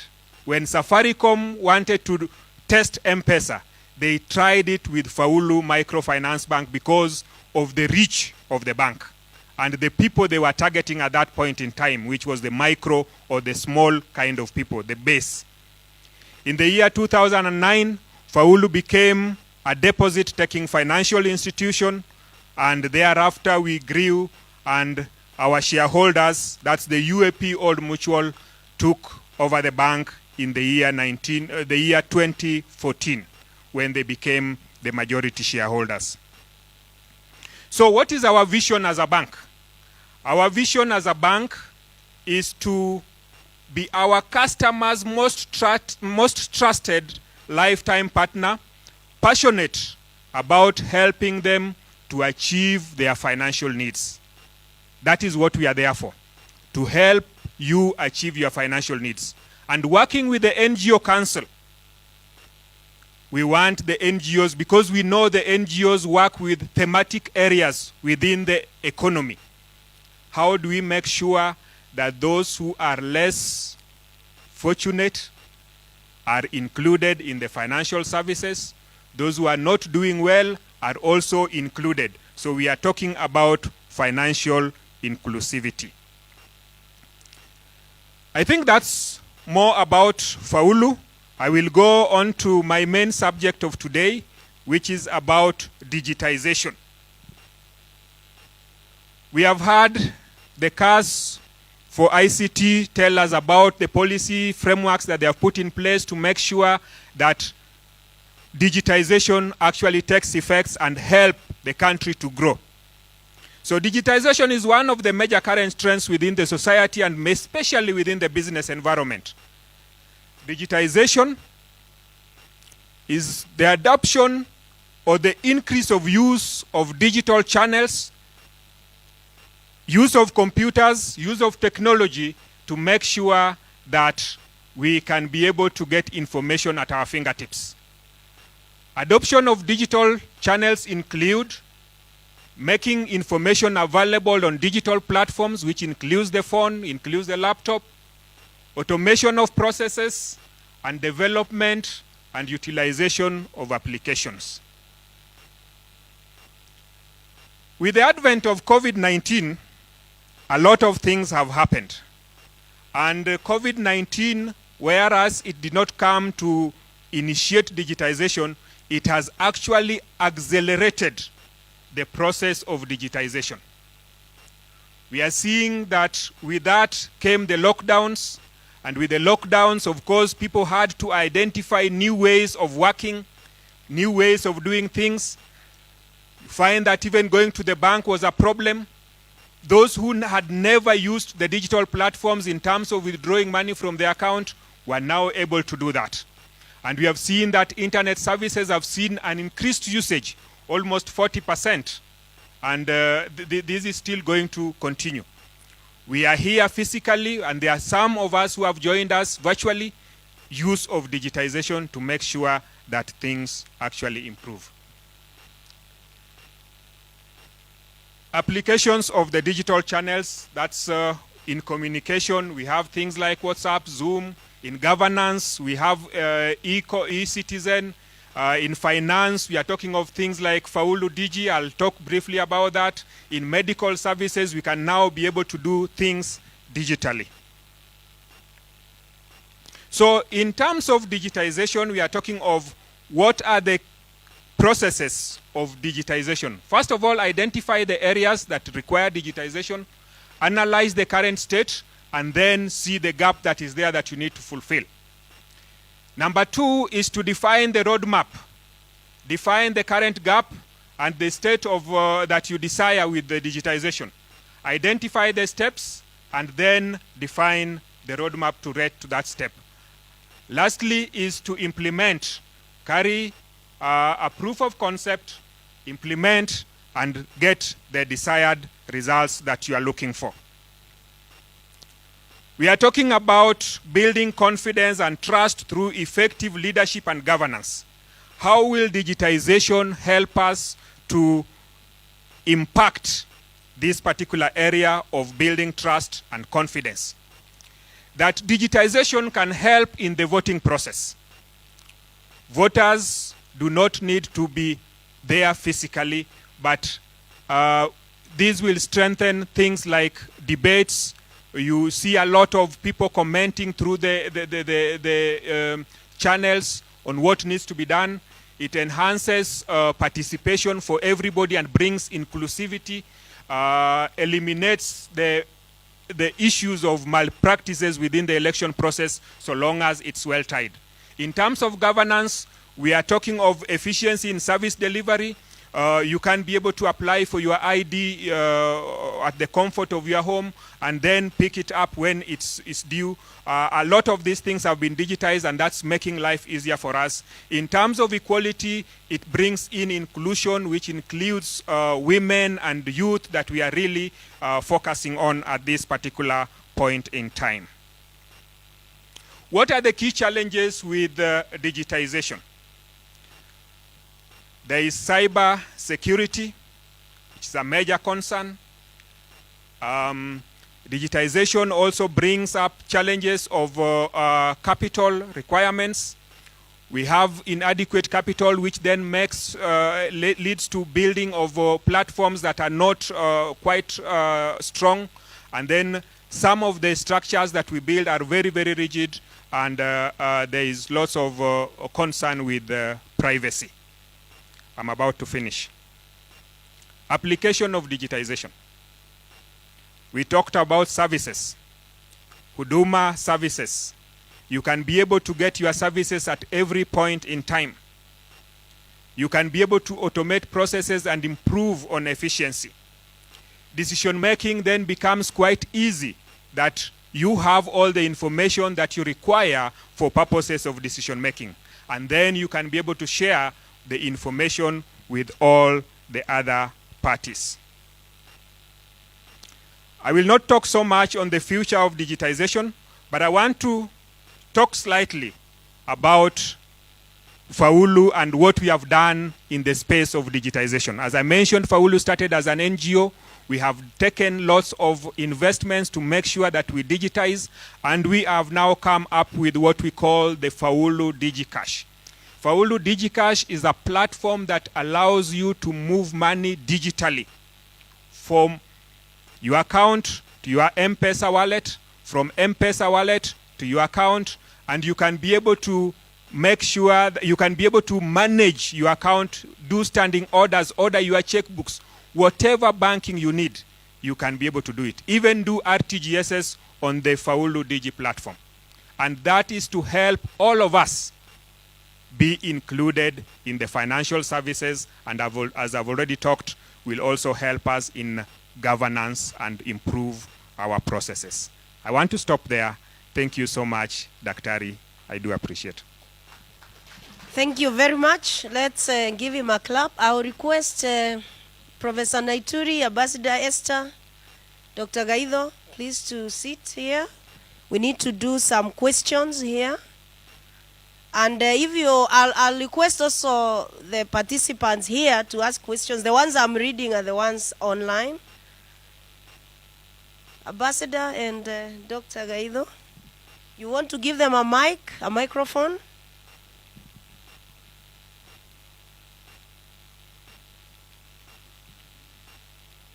I also have a question for my friend here.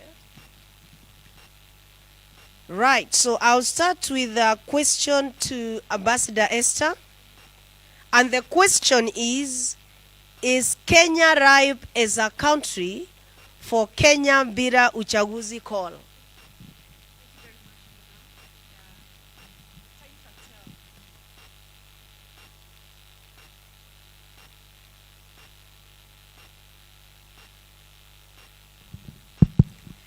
Thank you very much for that question. Yes, I believe when the country starts suffering acute levels of democratization meltdown, where even our politicians can't agree, where the economy is being hurt by the electoral process, where Kenyans are divided sharply, then we agree entirely as a nation that time is ripe for Kenya without elections. What we need is pure public service governance, because Kenyans need water, Kenyans now need food on the table, Kenyans need education, Kenyans need health facilities. So what we need is to devolve the ministries of government, pure public service.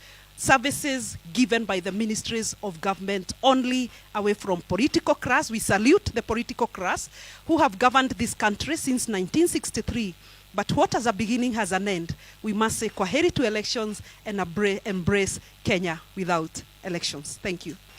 Maybe as a follow-up to that, Ambassador, someone here is asking, so who is going to appoint these people?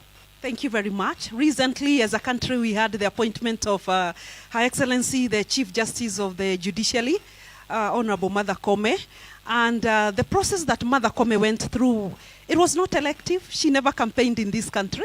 She never went around the country doing campaigns and all this. She was never subjected to the voting process. She was taken through a appointive process. She is one of the president of one of the arms of government. Why don't we embrace appointive system like we did at the judiciary with the executive and with the legislature? We don't need elections. We only need to appoint leaders like what the JSC did, interviewed, vetted Mother Koome. We need the next incoming president, the CEO of the Republic of Kenya, to be vetted like Mother Koome was vetted. We again need at the county level, we shall not require now the governors. We shall require heads of public service at the county level who will manage public service delivery. Now the governors can go home comfortably. At the registration of the country, Kenyans would like to know, if we do away with the elected members of parliament, who will pass laws? We have enough laws in this country. And we only need to oversee a body that will see implementation. And this body that will oversee implementation, the cabinet can do that. The ministers of government, because public service system will still retain the cabinet, the ministers, but not political ministers. Ministers, professions who are qualified academically, professionally, and have integrity to be able to manage ministries of government. For example, if we have a qualified educationist who is a minister for education, can comfortably give us policies and oversight roles that pertains to education. Why do we need politicians to oversight the roles of education? We need educationists to do that. Equally to health, to agriculture, to everything else. So it is possible. Time is right now. Your dreams are valid, Ambassador. Thank you, thank you, thank you. Yes, you can. Thank you so much. I'll come back to you. Professor Naituri, this is to you from our viewers. The question is, what is the rating of the current parliament in ensuring accountability and good governance? And what is the, no, that's the next question. So what is the rating of the current parliament in ensuring accountability and good governance? Your opinion, Professor. Yeah, I think I probably answered that during the presentation. I said we have the worst parliament since independence. I think this parliament has not held the executive to account for anything. It has always agreed with the executive. In fact, if the BBI didn't go, see, it passed in parliament in minutes. The BBI passed in that parliament in seconds, even though it has absolutely zero for the country. So this is a useless parliament. I hope we are going to get a better parliament. And I want to agree with that election leadership may be better, but then that requires purity. It requires almost the caliber of Chairman Mao in China. He never had the pockets, okay? So when he declared the great leap forward, he told the Chinese there will be opposition, but this country must feed itself in 10 years. And so he said, we will kill some of you for your own good. Indeed, he killed 30 million of them. But now China is a superpower. He did not do it for himself. So for us to reach there, this is a fantastic dream. We will need instead of less leaders. We don't have them right now. So we will have this fake election because it's really fake. We still don't get the leaders that we want through it. So the interviewing process may actually be a very good idea. I wish you the best. I hope you can push it. Yes, this parliament is totally useless. Prof, you can just answer this before we go to Dr. Gaido. Someone is asking here, we are always complaining about every current president in this country. Maybe a bit for Mwai Kibaki, we did not complain. Correct. A bit. But thereafter, we've been complaining. What do we need to do, Professor? Yes, I'm glad you said we don't complain about Mwai Kibaki. I think Kibaki has to be the only president we have had since independence, actually, to serve us. He did a good job. He concentrated on the economy because the economy was a mess. and left the others more little things like national unity assigned, I think, because of wage. But believe me, it appears if someone like Kibaki took power in 1978, this country would be somewhere. Now that's the kind of leader we need to look for, okay? We employed the young people, which was probably one of the second biggest mistake we ever made. So the first 5 years of the Jubilee administration was basically concentrated on looting. All the projects were exaggerated. That's why I think most of these projects, if we can get a good president, they don't have to be paid because you can go for international valuation so that you pay for the correct value, so that you don't pay for the money that went into corruption based on those projects. So getting Kibaki now is a bit challenging because we are going to be electing between two people, if you ask me. You'll be selecting between Ruto and Raila Odinga. And I don't know. I don't know. But if I was going to make the choice, I know I shouldn't say because you are alive. But we are selecting between those two. All the others, they are there. Of course, Muturi is also a candidate. He is not a politician. But that's not because we don't have good Kenyans. So there's this fellow from Arundhati, for example, the blind man. What is his name? Kagame, okay, you have Muturi, you have the bishop. Bishop, is it Okul? What is the name of the bishop of one of the churches? There's it's called his city or something. He writes a lot in the Daily Nation. So you have a lot of good Kenyans. But do we see them? The answer is no, we are not seeing them. Because for me, I think we should be electing between the Kagame, Paul Kagame, Muturi, and the bishop. Okay, because the others, we have been having them around here. What have they done? Where is the agenda? We are not there yet. We are still concentrating on this high flyer. So we cannot produce a Kibaki, unfortunately, probably for the next 2 or 3 elections. But you agree with me, we need a Kibaki. We need a very sober leadership, less selfish. You remember the figure on the cost of 36 billion. 36 billion. Okay? Because under supervision of Kibaki. Now, you try to figure out how many digarons you have put in this NGR. If you divide it by 36 billion, so you realize you need both a leader and a manager. Okay, you need to the combination of that two. It's not true that we are divided, though. We are absolutely not divided. I think anybody who come to tell you they will unite us as a liar. Okay, when those children come before me in the class, they sit, they like each other, they stay there. So the division is the politician's method of basically sitting on you, okay, cleverly. Because if you look at those statistics I was putting there, who do you think owns those companies? You think those companies are owned by foreigners? They are owned by the deep state. The owners are right here. It's the companies which is registered somewhere else, and the money has to move there. Okay, so the question is the press should seek to answer who is the owner of those companies. They can help us a lot if they can expose that, and just like the other fellows exposed those of us with offshore accounts. Because the way you know people don't trust you, they don't trust the country, they don't love the country, is when you decide your money is safe outside your own country. That means you have no faith in that country. You have no faith in the country's stability. Because you see, money doesn't like instability. Money hates violence. So the smell of violence will remove out money. Now when you see your leaders moving money out, it's because they got not to see stability in the future. That is risky. You shouldn't get scared by that, really. So that expose was a good thing. But are the Kenyan annoyed? No. Nothing annoys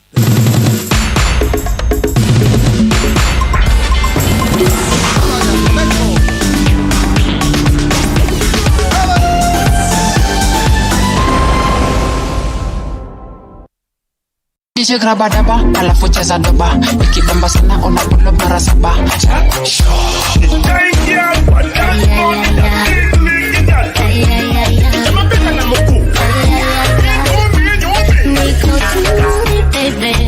Come on, my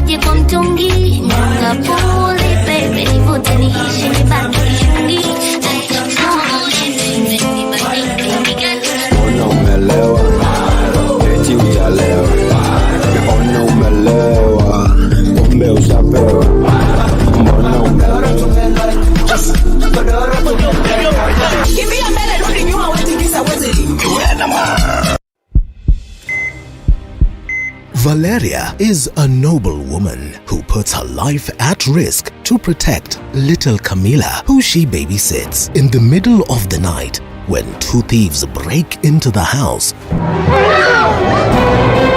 si nos llevamos al escuincle le sacamos más varo a su papá. No, a la niña no te la llevas.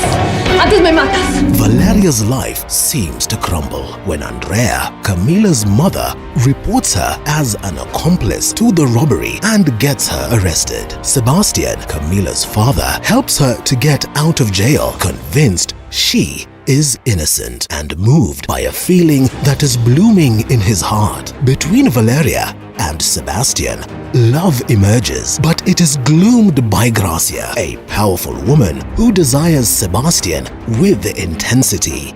But they all ignore that Gracia is Valeria's real mother. Therefore, mother and daughter become rivals for their love of the same man. Soy tu mamá. Tu mamá se llama Dulce María. Destiny, 6 p.m. only on TV 47. On the next episode of The Grind. Water has been quite a scarce commodity lately, and bringing it to people's doorsteps has become quite the business. This week, I'll be talking to the operations manager of Diali Drilling, and he'll be explaining to us exactly how they're able to run and maintain such a business in such conditions. Monday, 7:30 p.m. At Trisent School of Medical Health, Science and Technology, we offer highly competitive courses tailor-made to suit your needs. These include certificate and diploma in theatre technology, medical engineering, nutrition and dietetics, science lab, health records, environmental health science, counseling psychology, applied biology, social work and community development, information and communication technology, community health and HIV/AIDS management, health services support, among others. Our September-October 2021 intake is ongoing. Register now at our Nairobi campus in Nairobi West around Nyayo Stadium on 0700-129-536. Our Juja campus next to Jomo Kenyatta University on 0700-000-760 and our Kisumu campus opposite Swan Center, Oginga Odinga Street on 0703-201-229. Trisent School of Medical Health, Science and Technology, where careers come to life.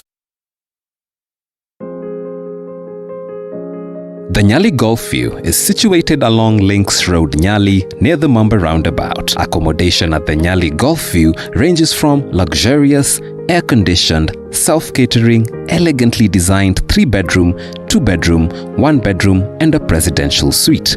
The apartments are ideal for families and business people. Be it a holiday or a business conference, Nyali Golf View Residence is the right place for you. All rooms reflect exquisite and high-standard decor and cozy ambience that will enhance your stay. Nyali Golf View Residence also offers a fully equipped gym, the real infinity pool, laundry services, a valet parking space, and a play area for your children. The Nyali Golf View Residence delivers the best all-round hospitality. At the Nyali Golf View, you have room to think, room to play, room to recharge, room to walk tall, and room to unwind and dream, because it's not a room, it's a residence.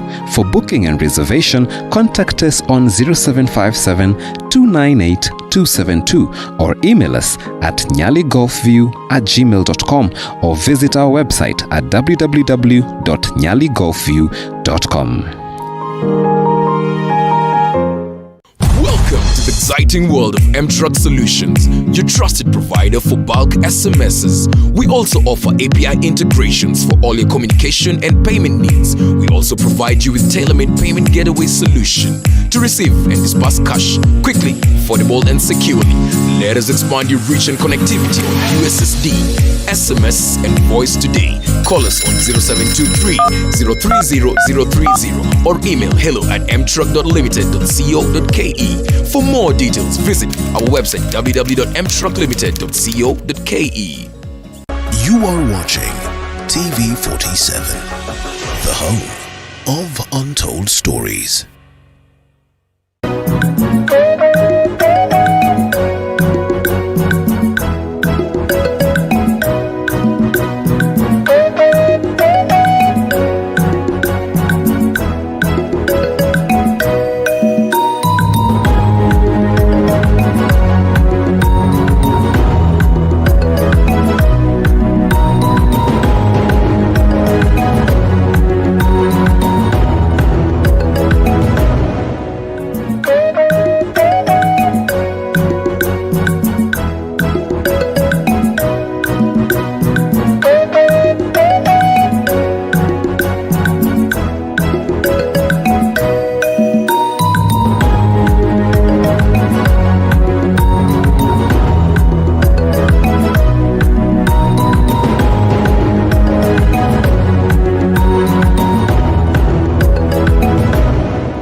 Good afternoon. Trust you're doing well. This 18th day of the month of October 2021. My name is Grace Josephine and TV47 Newsfeed begins right now.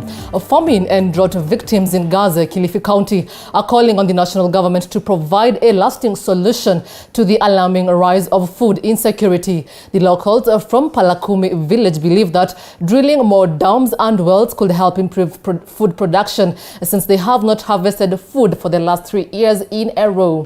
The drought victims also raised concern that learning for school-going children has also been interrupted. This comes as Malindi Rotary Club President Eric Mwashigadi, who has led the distribution of food aid in the village, stressed that there is a need for sustainable strategies to address the problem of drought and famine. Sentiments echoed by the chairman of the Hindu community, Danji Naran.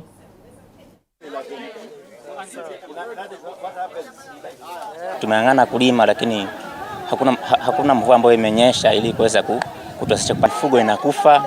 Wazazi wetu wametegemea ile mifugo ili kusamesha watoto wao. Hiyo long term yetu ni tumeangalia tukaona kuna mahali pengi tunaweza kuchimba hivyo mabawa, na tumeangalia bado tunapata costings kutoka kwa contractors na hao watu ambao wanachimba.